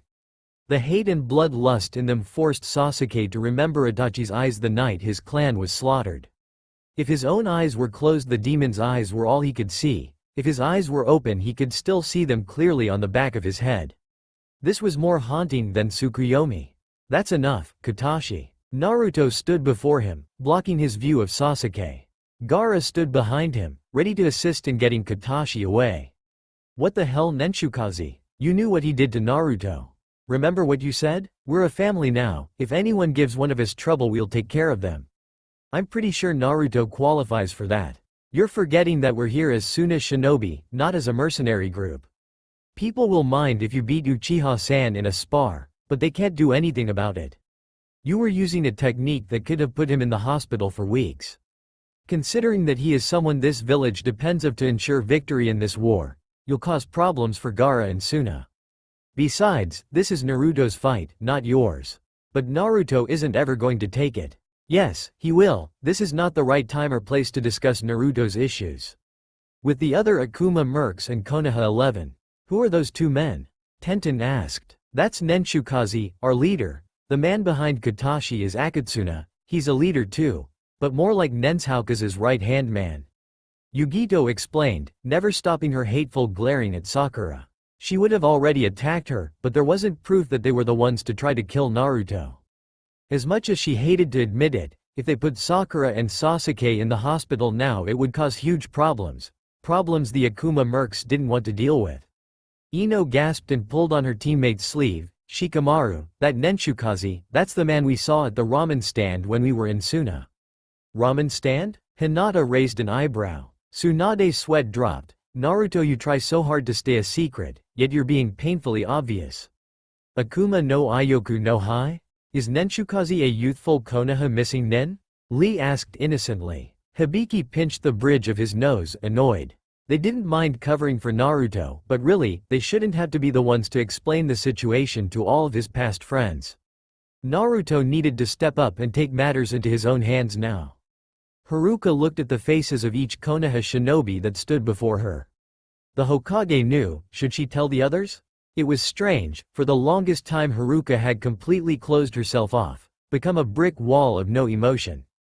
But now, there were times when she allowed emotion to come back while she was around the Akuma mercs, preferably Tasuki. And earlier today she had been scared witless because of Naruto's actions in the clearing, and at this moment she had the urge to tell all of his old friends that he was alive. If only to make them see the lie the pink-haired one and the Uchiha had told them. It felt strange to feel the emotions again. Tsubasa had to shove the will to laugh that was threatening to show itself.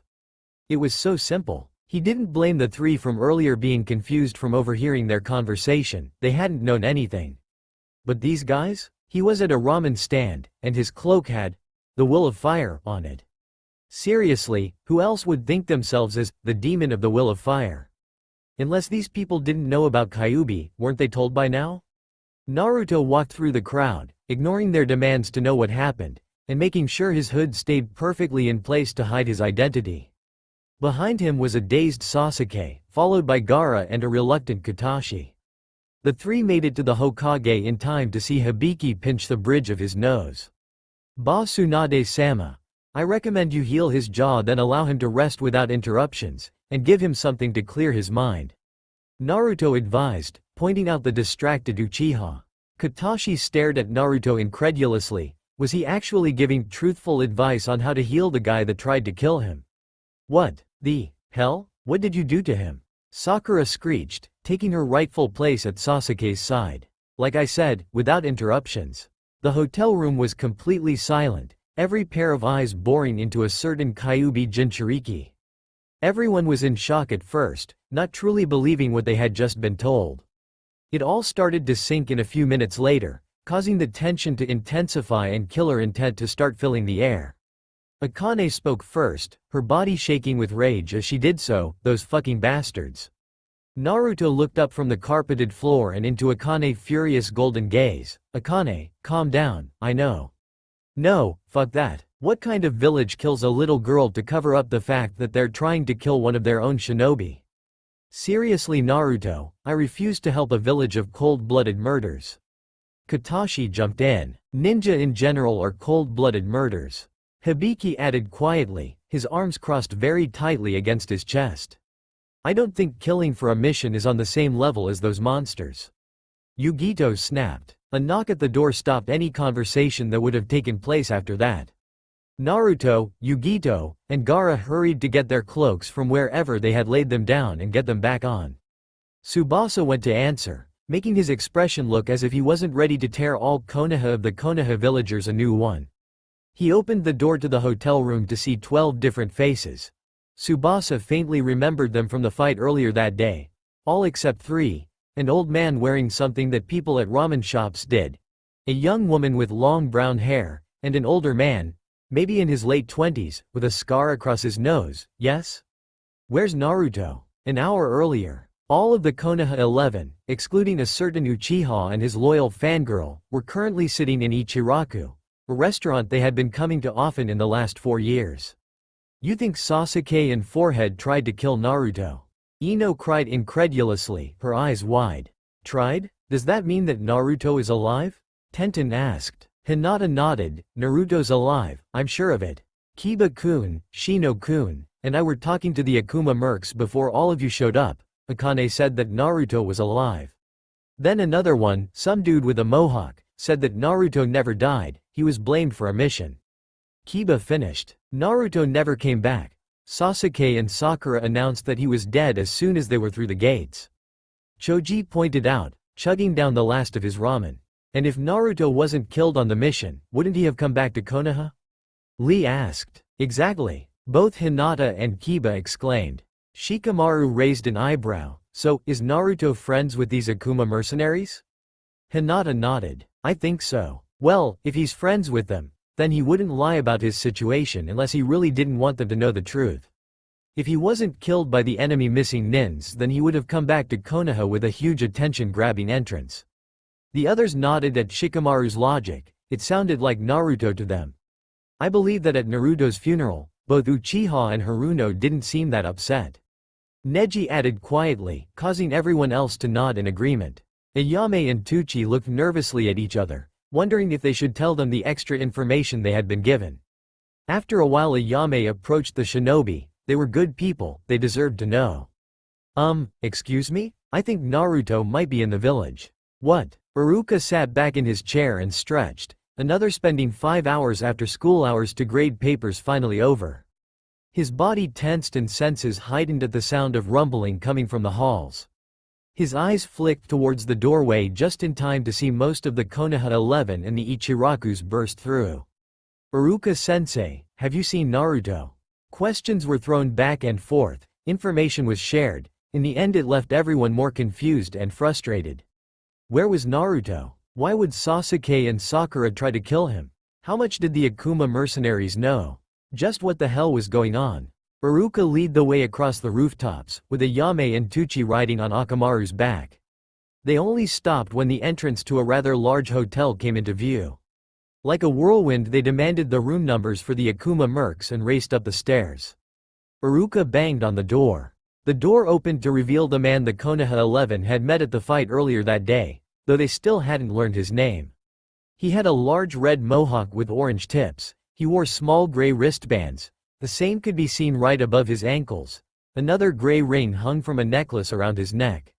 The man wore a maroon hoodie with the kanji for Omosa in the middle, the outfit finished with black Junin pants that ended a few inches above the bands on his legs.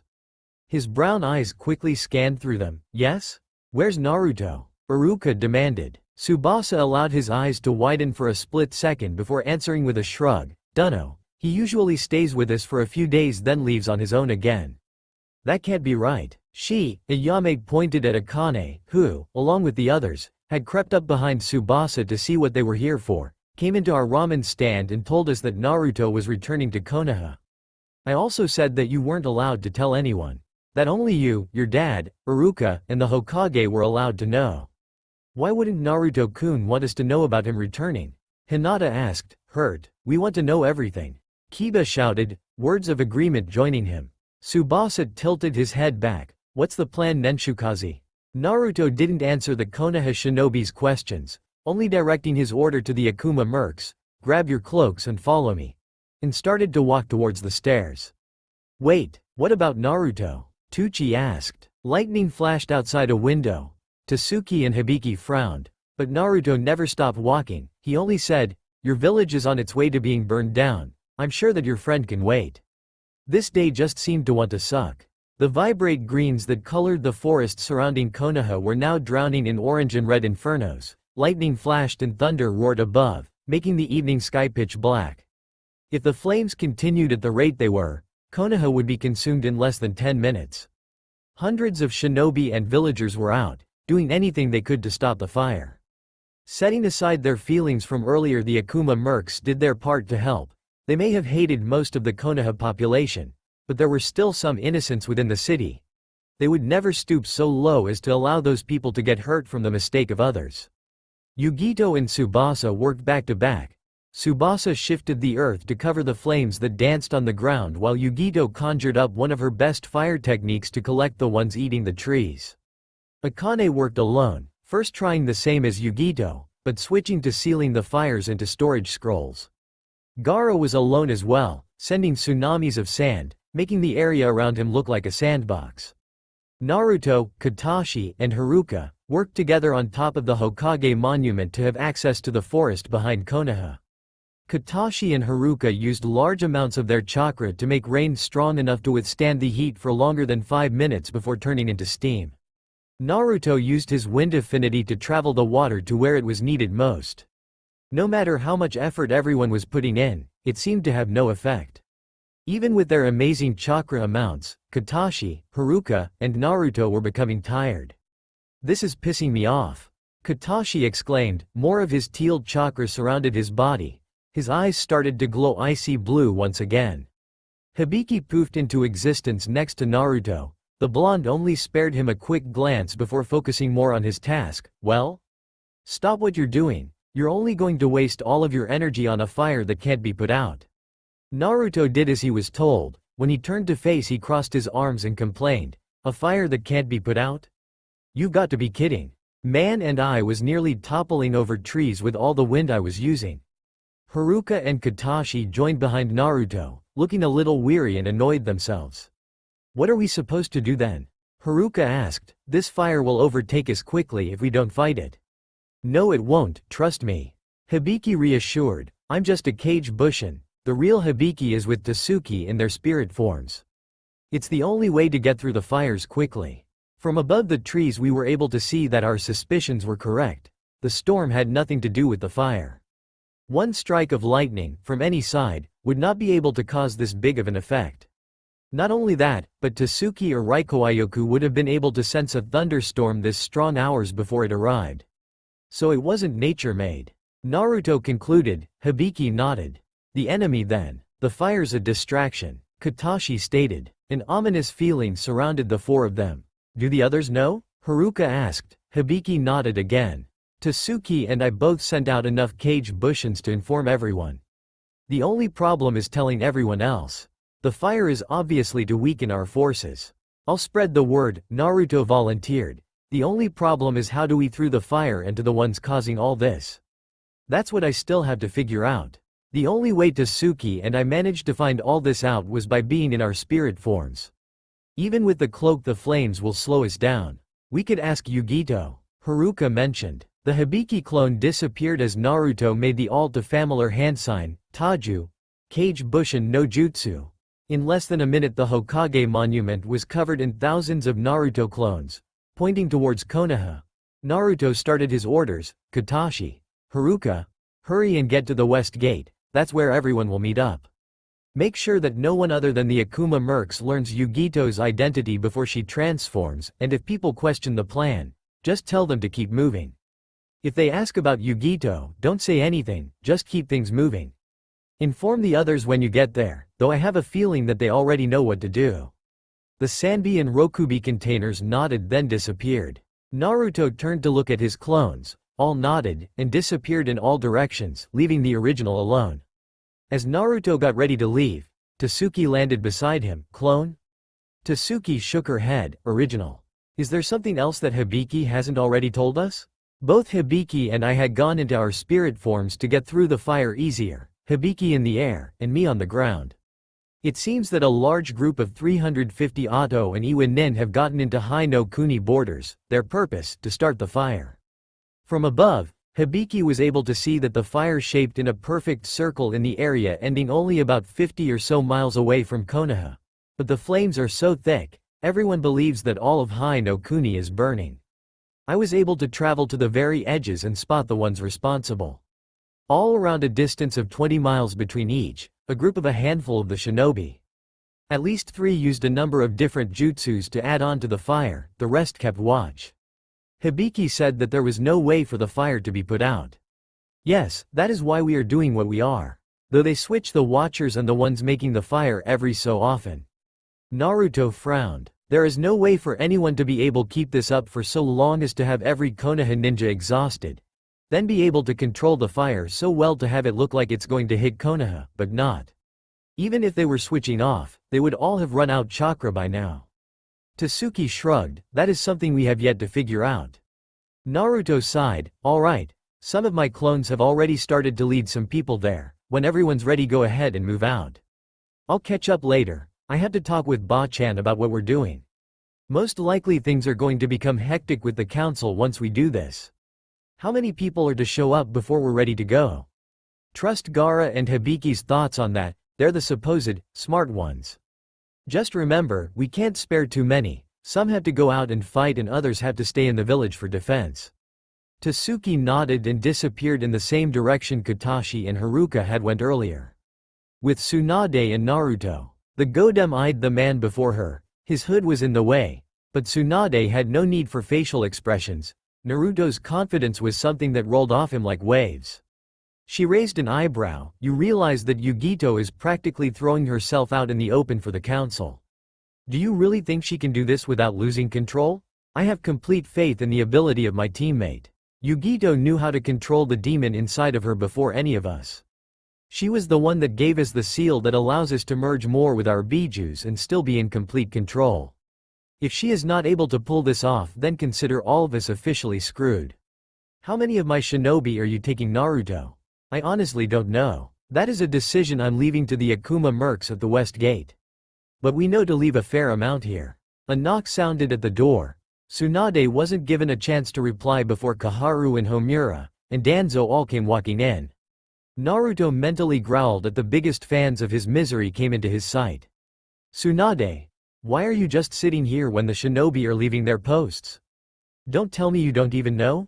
Danzo accused. I did know. Nenshukaze, the leader of the Akuma mercenaries, and I were already discussing it. The shinobi are being led by my clones over to the West Gate. My teammates and I have already come up with a plan to end this. You are aware that the fire will not actually hit Konoha? It's only a distraction. I see. Homura spoke now. And what, exactly, are you planning to do?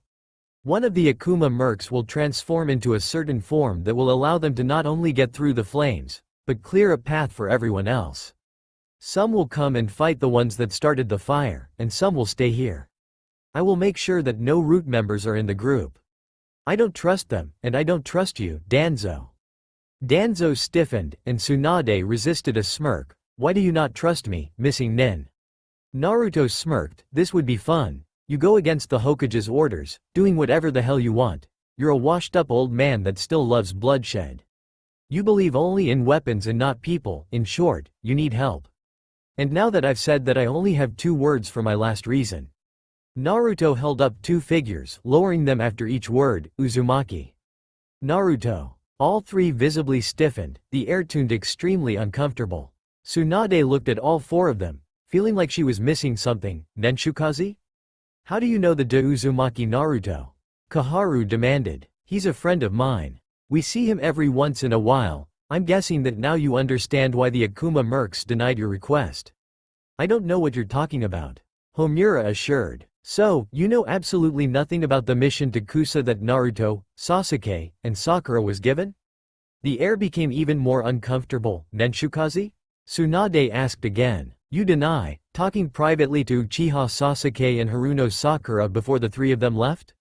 Nenshukaze? You know nothing of the countless villagers that were informed of the mission? For some unknown reason? Naruto's voice started to rise a little bit. Nenshukaze, I have no idea what you're talking about. Homura repeated, his expression mirrored the other two, panicked. Naruto lowered his head further and stormed out. As he passed the three council members, time seemed to slow as Naruto hissed. Next time you try to kill someone, make sure you hire people who won't spill out everything. Naruto has many powerful friends now. West Gate, goddammit, will you all just shut the hell up? Akane roared, her killer intent spiked. The crowd of shinobi silenced, glancing nervously at the redhead. Akane smirked, satisfied, and nodded at Hibiki.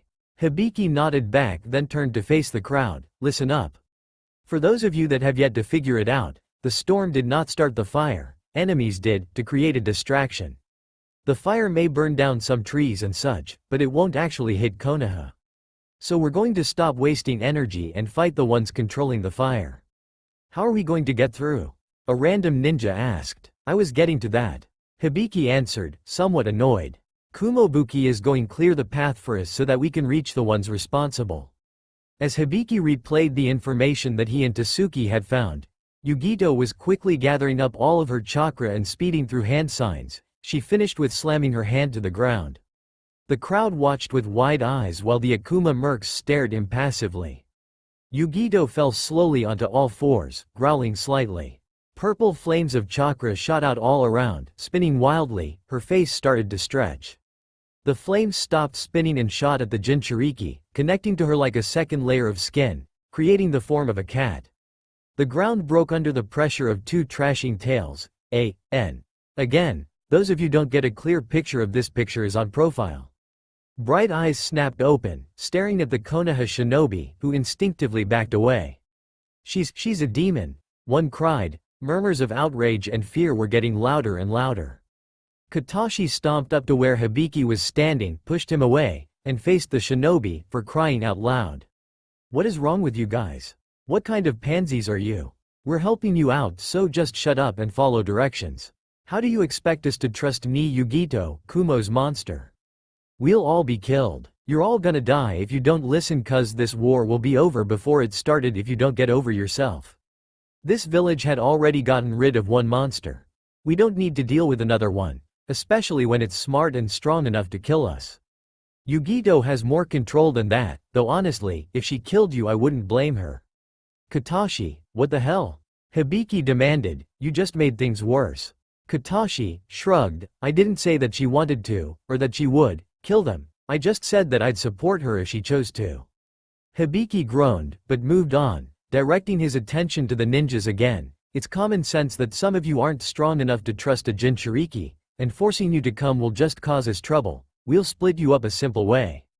Those willing to come, step forward, those not will stay in the village.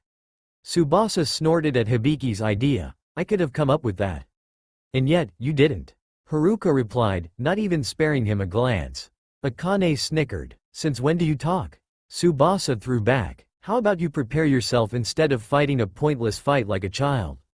Gaara cut in, looking right at Tsubasa from under his cloak. Tasuki changed the subject before Tsubasa could retort, it seems the expected group of people have decided to join us. Guess who? There are some others too. Akane pointed out, like the Suna people we came with. Wait, Gaara stepped up to the group of people coming up, you, and you, are not coming. Akatsuna? Hibiki questioned. Nenshukaze would not appreciate root members coming along. Root? What's root? Tsubasa asked. Katashi, Akane, and Tasuki leaned in closer to him to answer. Akane started, all Gaara's told us is that they are a different part of Enbu that work for some man called Danzo.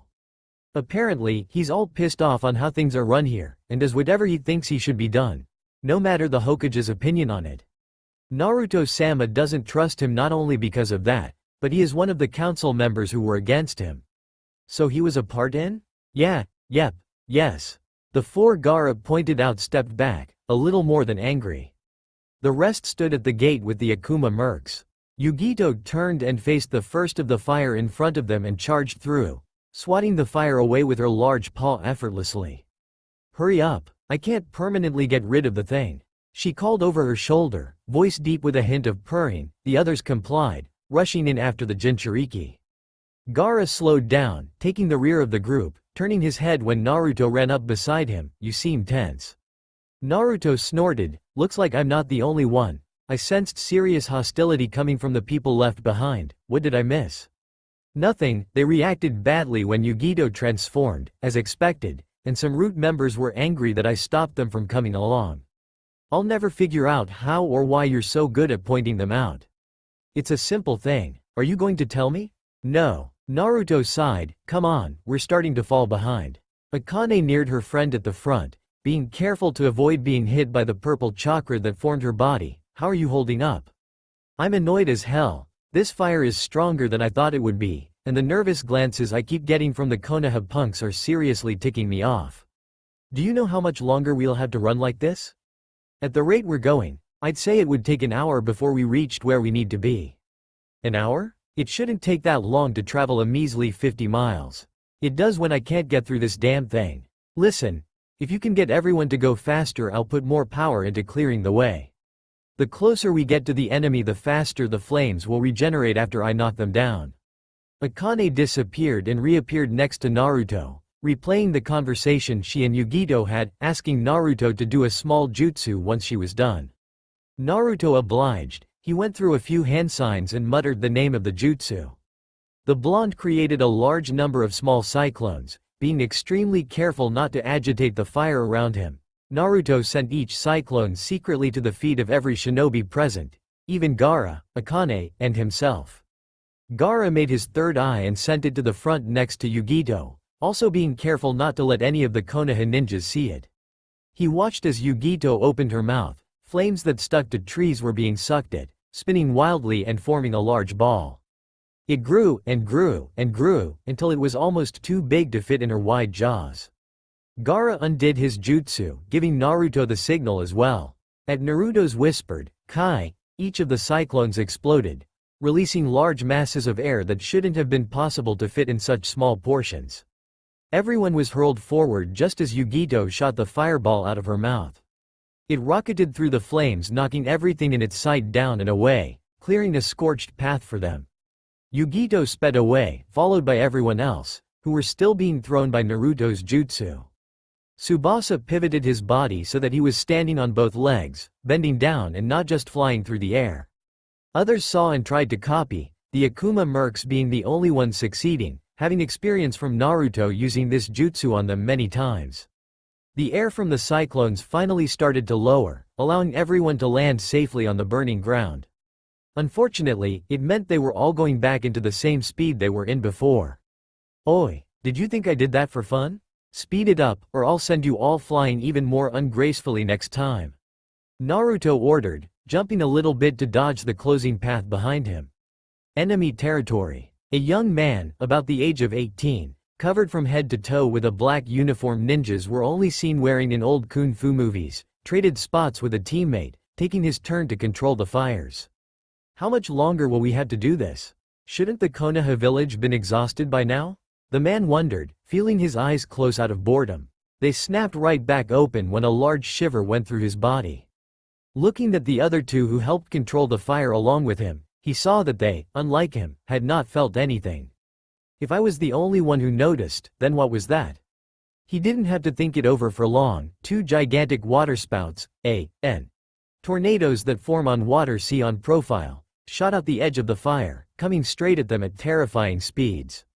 None had enough time to move as the water crashed down upon them, roaring loudly. All 20 enemy shinobi that had been present were now soaked and sprawled on the ground. The man from before shot up immediately, coming face to face with a group of about 30 unknown ninjas, all behind a large purple demonic ghost cat. The ninja all had Konoha and Suna hiates, except a certain 8 who covered themselves in black cloaks. 2 of the cloaked figures jumped to the front, go on and find the others' groups, Tsubasa and I can finish these losers on our own. They're obviously not the stronger of the other groups. What are you all just standing there for? Get going before they can call and warn the others." The ghost cat started to shrink, the purple chakras swirling around it disappearing, leaving a tired, blonde woman in the same cloak as some of the others, who dropped to the ground after the transformation ended. Two more people in said cloaks stepped forward, picking her up and draping her arms over their shoulders. Together, all of them disappeared. Some of the Mont's comrades started getting up behind him. A few of the weaker ones stayed on the ground, KO'd from the water attack. The cloaked figure on the left smirked, directing his words at the man. "What's with your outfit? Don't you own any originality at all? That's from old movies, no one dresses like that. You must be a newbie or something." Same goes for cloaks, the cliché mysterious person is overused and unoriginal as well. The man bit back. "We're not trying to be mysterious, only to hide our identity from those that don't need to know it. You have no idea how useful cloaks can be, they're our uniform for the Akuma mercenaries as well." The man froze, not only because of the name of the infamous group, but because the person on the right was now behind him, kunai to the neck. When did he move? You shouldn't get distracted by a petty argument with your opponent about clothes. That just shows what an idiot you are for taking the bait. The voice coming from the Akuma merc behind him was familiar somehow. The man knew he had heard the voice before.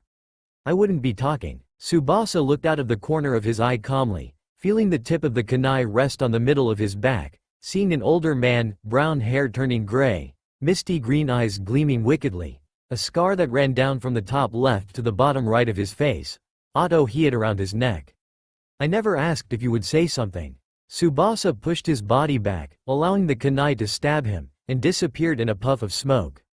The older gentleman wasn't allowed to have a long moment of shock, as Katashi morphed from the ground where Tsubasa had been standing before and slit the older man's throat. One down, 19 to go.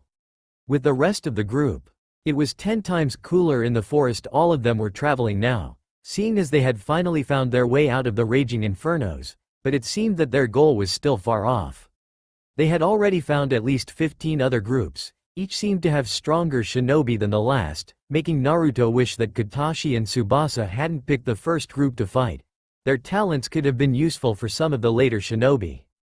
Already all of the Suna shinobi, some Konoha shinobi, the old Team 8, Guy's team, Haruka, and Tasuki, had been left behind to fight. Leaving Naruto, Gaara, Akane, Hibiki, Yugito, Sasuke, Sakura, and the old Team 10 left. Naruto made his way to Hibiki and Akane, who held an exhausted Yugito between them. "Are you going to be good to fight by the time we reach more enemies? If I take a few more solder pills I will be." "Hey, leader guy." Naruto grunted, showing Ino that he was listening. "While we're running, you can tell us about Naruto."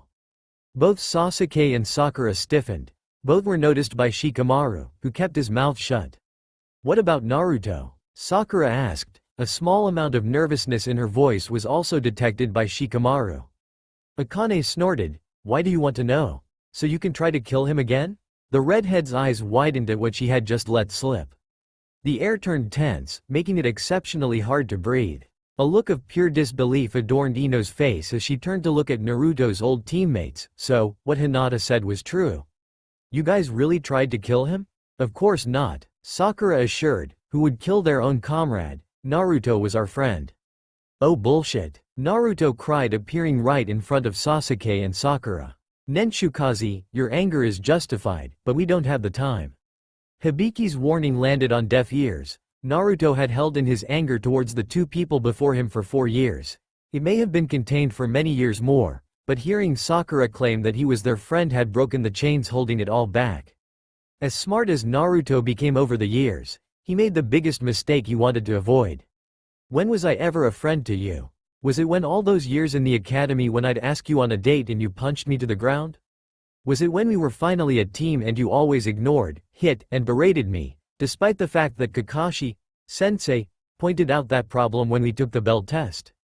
Was it when I saved your ass from Gaara when he was a psychopath, but you ended up convincing yourself it was Sasuke?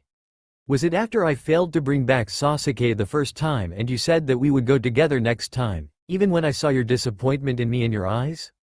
Was after I came back after 3 years and you, me, and Kakashi-sensei became Team Kakashi? Was it when we were with Sai and Yamato Taiko after failing to retrieve Sasuke the second time and you wouldn't look me in the eyes the whole way back? I noticed the disappointment in your own eyes. Or was it when finally I did bring Sasuke Teme back and you completely forgot about me? Was it when you avoided me at all costs and reverted back into the 12-year-old you that was obsessed with Sasuke? Or was it when you agreed to what the council asked of you and attacked me in the middle of the forest on our way back from a mission alongside your precious Sasuke-kun? And a large amount of the villagers that still hated me after all the work put in to protect them from anything? When Sakura, when were we friends? Everyone was silent, the forest itself was silent, not one forest critter to break the tension. Naruto stepped back, bring his hand up to lower his hood, showing everyone the tanned skin, with the unique whisker marks that could only belong to a certain blonde. The once full head of sun-kissed blonde hair, now with 9 red streaks, and the reddish, purple flecks in his all-too-familiar azure eyes. He looked at each Konoha shinobi slowly. Are you satisfied now? He asked quietly, turning back to the front, followed by Gaara, who decided to take off his hood as well. The 3 other Akuma mercs waited for the 2 leaders to reach them before taking off again. Sasuke and Sakura started to slowly follow when Ino pushed them back, her blue eyes as cold as steel. What do you guys think you're doing? Following to put an end to the enemy. Sasuke answered, what makes you think we would just forget about what we just heard and not take action? Choji asked, his own voice filled with malice. So not only did you force us to chase your sorry ass when you defected, almost killing Choji and Neji, but you tried to kill the one man who never gave up on either of you, who always tried his hardest to please you. Shikamaru's lazy voice held a dangerous tint.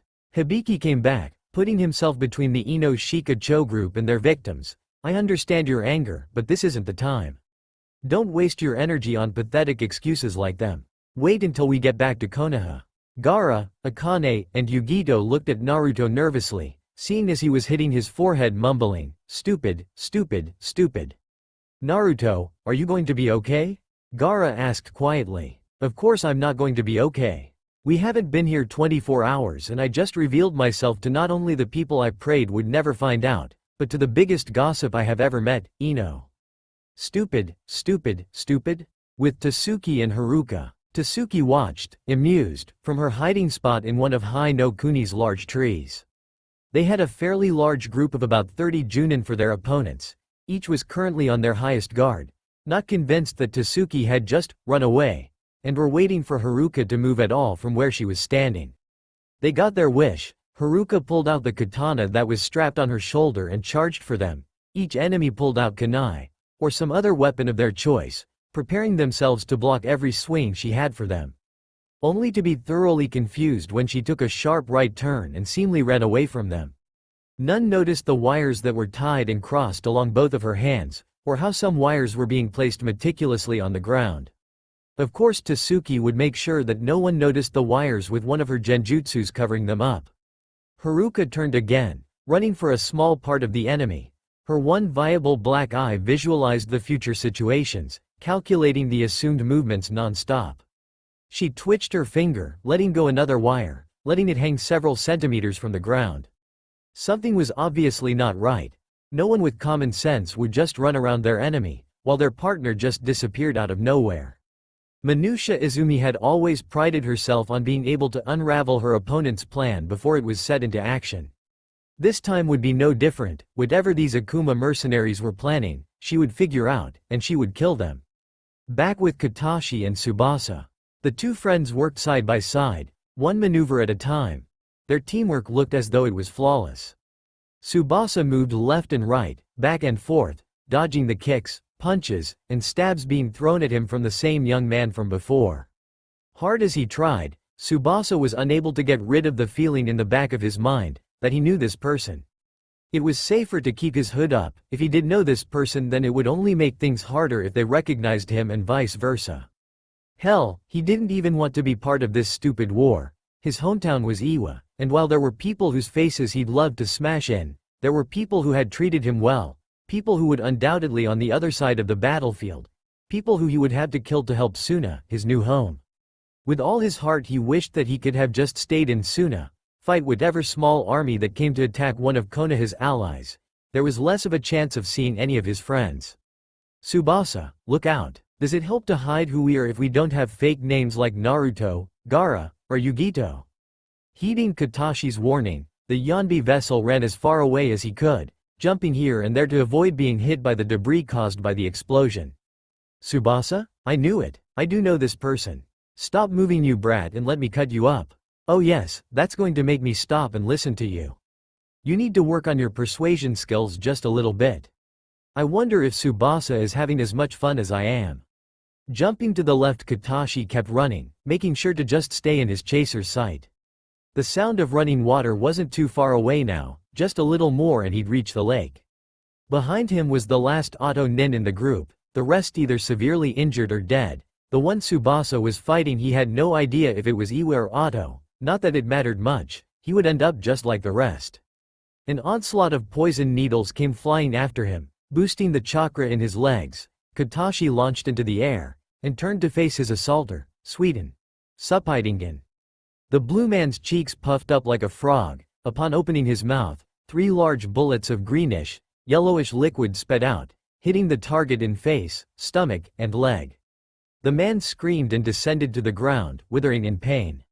His gray and black uniform dissolving in the areas hit. Katashi landed and continued running, rubbing his jaw absent-mindedly. Kami, that jutsu hurts. I wasn't planning on using it, but it worked out all right. Heh, he's probably really pissed now. He'll try to completely obliterate me when, if, he gets up. Fun. With the main group, things stayed in an awkward silence as everyone pushed on. Hibiki and Naruto in lead, followed by the Ino Shikacho trio. Next were Sasuke and Sakura, both showing anger in their features. In the back were Akane and Yugito, who was now able to stand and move on her own. Coming into the thickest part of the forest they could find, Naruto sat down in a high branch, away from the others. Akane and Yugito sat down together, talking quietly. Shikamaru, Ino, and Choji did the same, as did Sakura and Sasuke, though was no talking with the last two. Everyone was in their own little cliques. Something, Naruto noted, was going to cost them when they had to fight alongside each other. Hibiki made himself as comfortable as possible against a tree trunk, then did the same thing he had earlier that day, and only a few hours ago, drifted away from reality and out of his body. Reopening his eyes, Hibiki found himself looking at the group from a bird's eye view, once again, in the spirit form of a vampire bat. Doing his part, he flew away, hoping that when he returns everything will be somewhat settled for the moment, that Naruto will return to the person he had known for the last 3 years, not the imposter who had been too deep in his thoughts to really let loose ever since the orders to go back to his hometown. Shikamaru was pissed. Usually he just doesn't care if someone makes him angry, and it's just too troublesome to retaliate. Only when that Akatsuki member, Hidan, killed off Asuma was he this angry. His reason for being angry? It just not fair. He had seen small glimpses when he was a kid, seeing the crowd taunt and insult a small blonde boy, who was silently crying, asking, why? He had seen him one time at the fall festival, which also celebrated the defeat of Kyuubi. He saw him run through the crowds, running between legs, and bruises could be seen forming on his face and arms. It was only a small glance at the time before he was pulled along by Choji to a food stand. He had failed to notice the crowd going after him that night. He talked to him a little bit when they were in the academy together. Shared a few naps during class, and ran away that time Ruka had been lecturing them. Him, Choji, Kiba, and Naruto, good times. Naruto always seemed to be at the very bottom though, no matter how hard he tried. He had heard those 2 women talking about him the day of graduation. It would be horrible if someone like him became a ninja. After all, he's what? What had Naruto done to deserve all the glares and insults that were thrown his way? At the back of his mind he wanted to find out what it was, but he pushed it away, filling the last part of the sentence with, prankster, and deemed it too troublesome to deal with. After all, Naruto had always been loud and troublesome. When he had seen him waiting like everyone else with a hiat worn proudly on his forehead, Shikamaru would admit, he had been surprised, and the tiniest been curious as to how he got it. He didn't see Naruto around much after that, once or twice at the Chunin exams, where he was shocked once again. He didn't show it of course, that Naruto had beat Kiba, showing just how hard Naruto worked. Being the very observant person he is, He noticed that yes, Naruto is a loud, obnoxious, troublesome person. But it seems that each time he screams his heart out, someone changes. Sakura was about to quit, then Naruto put his 2 cents in and it came out as a tie. Kiba said he would never be Hokage. Naruto screamed out that he was wrong, and gave himself the power to beat the dog boy, creating a new super awesome jutsu in the process. Hinata was losing control of her fight before it had even started. Naruto demanded she stand up for herself, and the shy girl they all knew became a true fighter, and while she still lost, she put up one hell of a fight. Naruto promised to beat Neji, and he did, shocking everyone in the stadium, and stopping Neji from his fate beliefs. He stopped Shikamaru from quitting, not from a pep talk, but from pushing him out of an at least 2-story wall, and because of that he became a chunin. Still trying to decide if that was good or bad thing, Sasuke chased after the bloodthirsty psychopath Gaara, and he got dragged along, troublesome, long enough to be a stall. He didn't see the fight, but from what he had heard, Sasuke had defeated the sand-manipulating ninja.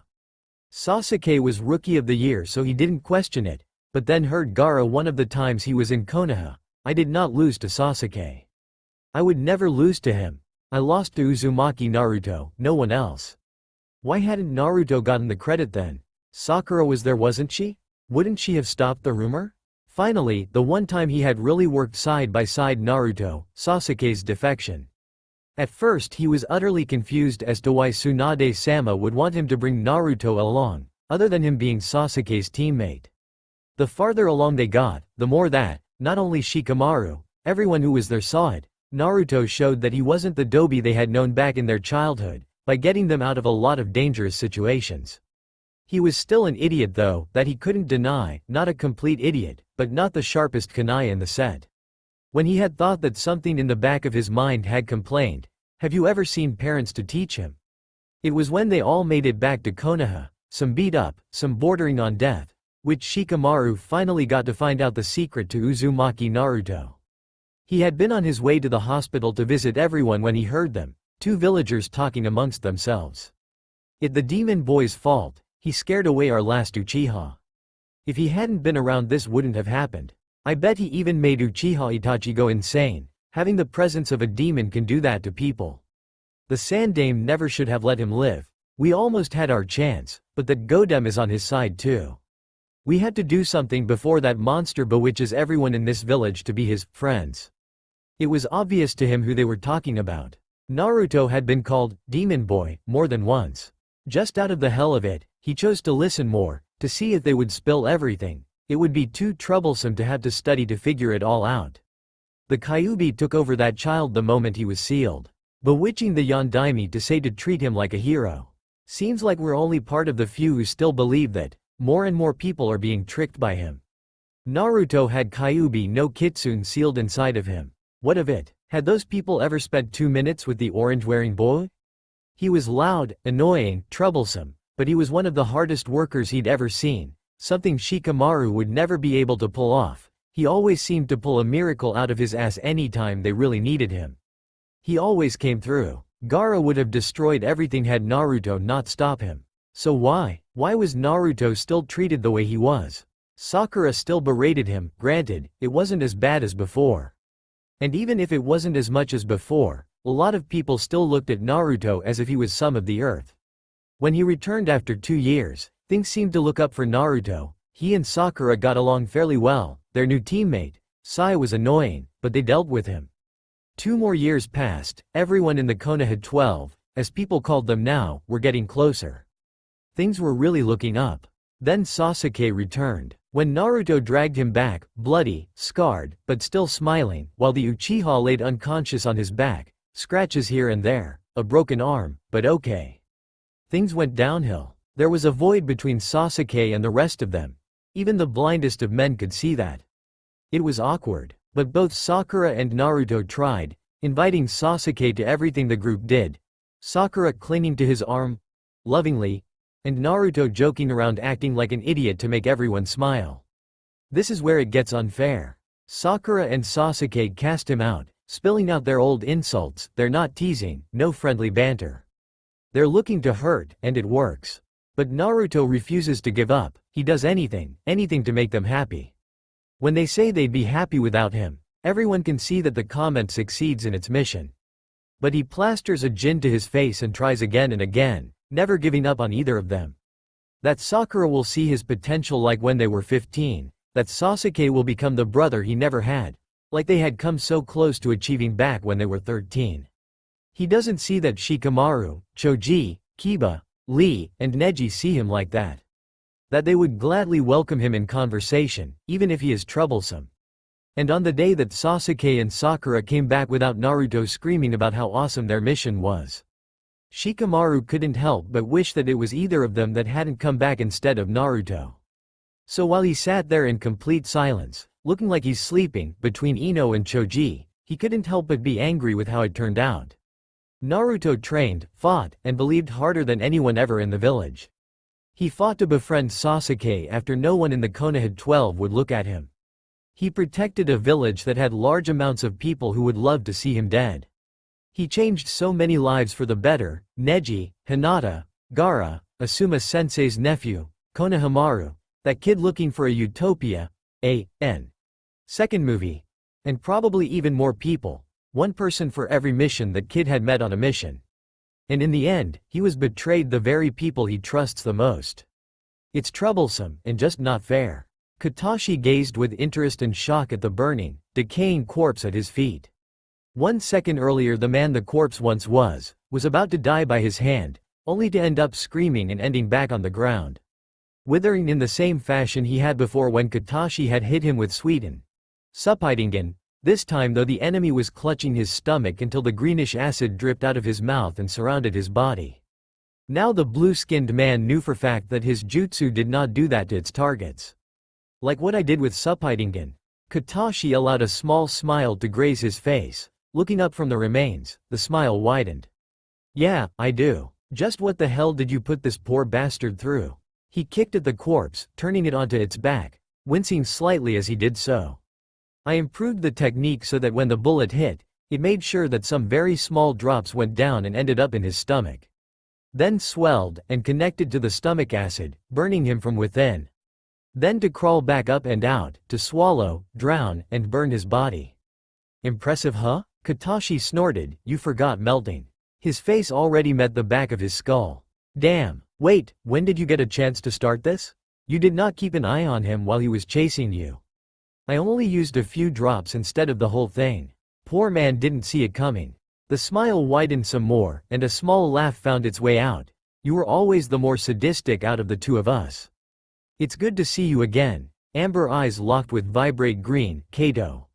Same, Katashi. A rather harsh kick connected with Tsubasa's chest, sending him colliding with Hai no Kuni's many sturdy trees.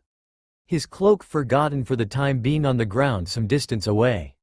Royaru Tsubasa, I never thought I would meet you again, disgusting piece of trash. How dare you ever show your face again? The boy's face glowed under the moonlight. He had been right in knowing the Akuma merc he was fighting, unfortunately. Tsubasa smirked, his mud-brown eyes flashed to orange. Slowly, he started to peel off his sweatshirt, taking the wrist and ankle bands off along with it. He lastly tugged off the ring hanging from his neck before standing up. Wakahisa Nori, just the face I wanted to see. Tell your brother I said, hi, when you see him again in hell. Nori only saw Tsubasa narrow his eyes before he completely disappeared, reappearing right before him, arm raised, fist clenched with blue chakra glowing around it, and orange eyes blazing.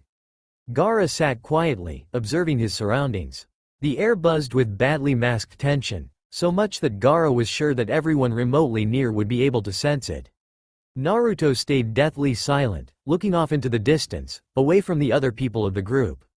Gaara knew that Naruto knew better than to distance himself away even more than he already had. Most likely he was waiting for Hibiki to return before even trying to communicate with the Konoha nin, or even the 3 Akuma mercs that were present. The others were just as quiet.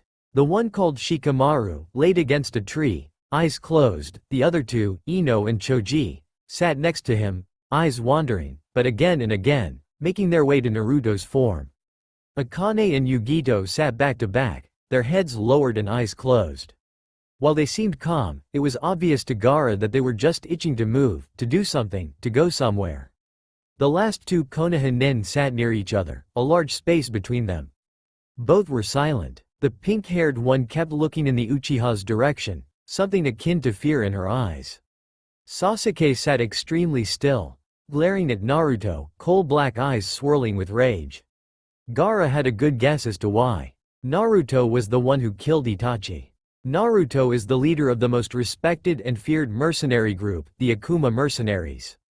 Naruto had lived when Sasuke had hit him in the heart, or very near the heart, with Chidori. Naruto did another heroic thing by stopping Sasuke's fight with Katashi. Naruto became stronger and became the center of attention. Again, closing his eyes, Gaara allowed his body to relax. Never, for the rest of his life, will Gaara ever underestimate the greatness of being allowed to doze off without Shukaku taking over. Unlike Kyuubi, Shukaku wasn't kind-hearted or have some sob story. Sadly, because things just can't go right today, rest can't come. Not with the ominous feeling that was washing over his body. This feeling could easily be passed off as good senses, an enemy shinobi nearby. But Gaara knew better. This was the same gut feeling he had sensed 4 years prior. It wasn't exactly the container that was sensing that something was wrong, but more of the contained. All Biju had a connection, so, in a way, so did the Jinchuriki. It had been 4 years since this had happened. Back then it was the feeling that Kyuubi was disappearing, dying. This time it was Gobi and Rokubi. Looking around, Gaara saw that Akane, Yugito, and Naruto had noticed as well. Tasuki and Haruka were disappearing. Slowly, carefully, Haruka tipped the glass bottle. She observed as pitch-black liquid streamed from the mouth, and fell perfectly onto the wire before her. She watched as it sluggishly traveled down, while keeping its balance. Not one drop had fallen. It continued, staying to the path it was supposed to, leaving the silver wire stained black wherever it touched. As it crossed more wires, it separated. Soon, all the wires she had so meticulously placed of the ground before, were now black, were now ready. Tasuki sat next to her, hands in the form of the ram seal. Below, all the Iwa and Oto shinobi were fighting each other, all thinking the one they were attacking were the two female Jinchuriki. It was too easy. It seemed that not many Iwa nin were not trained well in genjutsu, relying on more brute strength, speed, and their doden jutsus. The plan. Tasuki traps them in an illusion while Haruka attacks them with poison. Easy. The genjutsu was lifted. The enemies stopped mid-attack.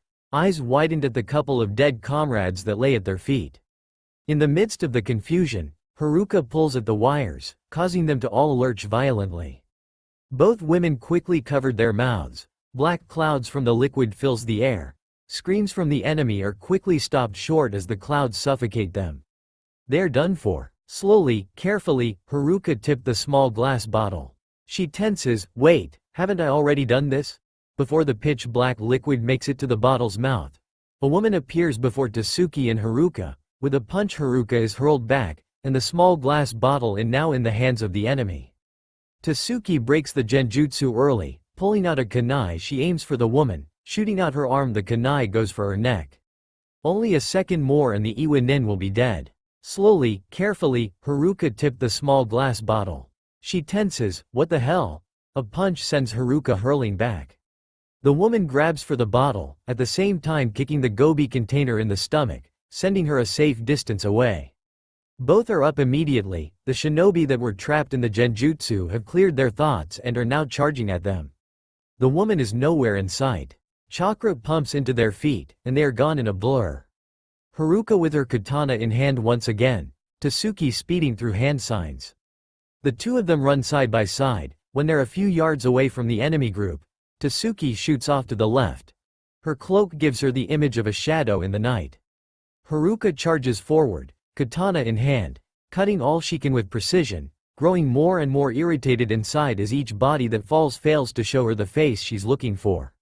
One hand stays on the hilt of her blade, while the other hides in her cloak, searching for another spool of wire. When her hand grasped around the selected one, Haruka retreated a few feet from her current opponent. Yugito and Akane immediately stand from their spot on the ground. We'll go back, there isn't much need for us the rest of the way besides fighting. And even then there's enough of shinobi here to be able to stand their ground until we return with Tasuki and Haruka, and hopefully Katashi and Tsubasa too. Yugito looked at Gaara and Naruto, daring them to tell the two vessels otherwise. Naruto ran a hand through his hair. Why were there so many stubborn people in his group? He looked at them. Fine, but no fighting unless necessary. All you are to do is get Haruka and Tasuki out of there. We're close enough to the leader of this to be able to spare a few lives. Do not under any circumstances try to fight whoever is the biggest threat in that group. They're strong enough to take down Tasuki and Haruka when they were fighting together. I know that they can take care of you too if given the slightest opportunity. This goes double for you, Yugito. You're still tired from transforming. I won't allow any Akuma mercs to die on the first mission of the war, understood? The blonde's eyes burned into theirs, and the two girls knew, if they screwed this up and died, Naruto would find them in the afterlife even when he was still alive. How? They didn't know, but they knew it would happen, and give them hell for letting their lives end so early. Never mess with Naruto when he's serious about keeping his precious people alive. That was a rule a few of their early enemies had learned the hard way. And a rule they wouldn't break. Ino looked between the four Akuma mercs, confused. What's going on? Naruto only gave her a flicker of a glance, before turning back to drill his seriousness into Yugito and Akane. Two of our friends are in danger of dying. These two are going back to prevent it. The two women nodded in understanding before turning around and back to their friend's aid. Tsubasa closed his eyes, stretching out his senses as far as they could go. Nori had gone into hiding, and refused to come back out. Small amounts of chakra leaked out, crawling on the ground, searching for the enemy's presence. A few minutes passed with no results. Tsubasa felt dread rise within him. Nori was gone, and if that was in any way connected to the warning about Tasuki and Haruka he has received from Yanbi, then the future would hold nothing good. The Akuma merc grabbed his weights, sweatshirt, and cloak from the ground he had thrown them on, placing everything back into their original positions. Tsubasa prepared to rush to his comrade's aid. Tsubasa. Katashi gave a sigh of relief when Tsubasa's form came into view without the presence of any other enemies. Now they wouldn't have to waste time on any more fights and get back to their friends. Neither Akuma mercs wasted time with greetings and bolted towards where the warning had come from. Tsubasa looked over Katashi's shoulder as they were traveling and smiled at their third companion, a man their age. He had dark, leaf-green eyes that glowed from under his bangs of storm cloud gray hair. A small opening in the maroon trench coat that he wore showed a hiat with the sign of aim carved in it tied loosely around his neck. The only place besides his face that wasn't swallowed by the trench coat was his feet, which were covered by black combat boots. Kato, Sabine Awhile. Kato smiled in acknowledgement. Just though I'd stop in and hang out with my old teammate and his new friends. I need something interesting to liven up my night. Haruka grasped the red wire tightly, and threw it from its protective pocket to the left. Watching as the wire separated from the spool, she raised her left hand, that held her katana, and racied the weapon, bringing it parallel to the stray wire. With agile movements, Haruka twitched her right hand, and watched as the red wire wrapped itself around the weapon's blade. After about half the wire was hugging the katana, Haruka kicked her leg up, allowing a hidden kunai to come and sever the wire. Putting the spool with leftover red wire back into her cloak, the Akuma merc allowed herself a small smirk. The enemy closest to Haruka watched in amazement as the red wire glowed for a small moment, then proceeded to slowly transfigure into liquid and melt into the blade. When the weapon looked as though it had been dunked into a bucket of blood, large amounts of the liquid removed itself almost completely from the top and bottom of the katana and shifted until it had a blade-like form. From there, the liquid hardened and became a shell. The enemy stepped back anxiously from the final result. Haruka held in her hand a new weapon, as bright red as Akane's hair. On the bottom of the first blade, two more slightly smaller protruded out on each side and curved away. A truly intimidating sight. Haruka's smirk widened, and soon disappeared along with the rest of her body. Each Otto and Iwa shinobi present stiffened, straining their senses to find the Akuma merc, but Haruka didn't go through Tsubasa's speed and tortuous weight training for nothing. Before any of them had noticed, Haruka took down 3 of the enemy, and continued at shocking speeds. Groups at a time they came at her, with 3 blades fighting in one hand, Haruka brought out a normal spool of wire with the other and tripped and trapped enemies she couldn't reach with the sword. Haruka's smirk widened, and soon disappeared along with the rest of her body. Each Otto and Iwa shinobi blinked. Confused, Haruka stopped moving, stiffening greatly when the woman suddenly was before her. Now, before the woman had time to touch Haruka, Tatsuki bolted from her hiding spot in the darkness, already chucking kunai and shuriken. When she decided enough had been thrown, Tatsuki raced through hand seals. Now, before the woman had time to touch Haruka, Tatsuki bolted from her hiding spot in the darkness. She threw a few weapons before she was kicked, once again, violently in the stomach. Tatsuki smirked. The woman raised an eyebrow, not understanding. She did when a red blade became visible. Haruka stayed perfectly still for a few moments before slowly removing her sword from the woman's body. It had been a clean hit, stabbed from the back, and reappeared out of the chest. The woman fell to her knees before landing on the ground, the same wide, disbelieving eyes open, staring hauntingly at the rest of the shinobi present. Side by side once again, the two Akuma mercs advanced on the enemies, Junin that stood no chance against their Enbu-type skills. Minusha Izumi had always prided herself on being able to undo an enemy's plan. At the beginning of the fight she had sworn that she would kill these two Akuma mercs. And she was about to succeed. The woman smiled darkly at the two women tied up before her, both completely unconscious. They were two members of the most popular and one of the strongest groups. They were Akuma mercenaries. And yet they had fallen so easily. Tonight there would only be 7 Akuma mercs, or that is what it would have originally been, but now 5 other chakra signatures were making their way here. One belonging to Iwa's traitor. Izumi shuddered in excitement. The leader would have already rewarded her greatly for killing off 2 Akuma mercs. But now, that reward would be oh so much larger if she brought back his weapon. Pushing those thoughts away, Izumi brought out 2 kunai, aiming both at the Akuma mercs, one for each heart.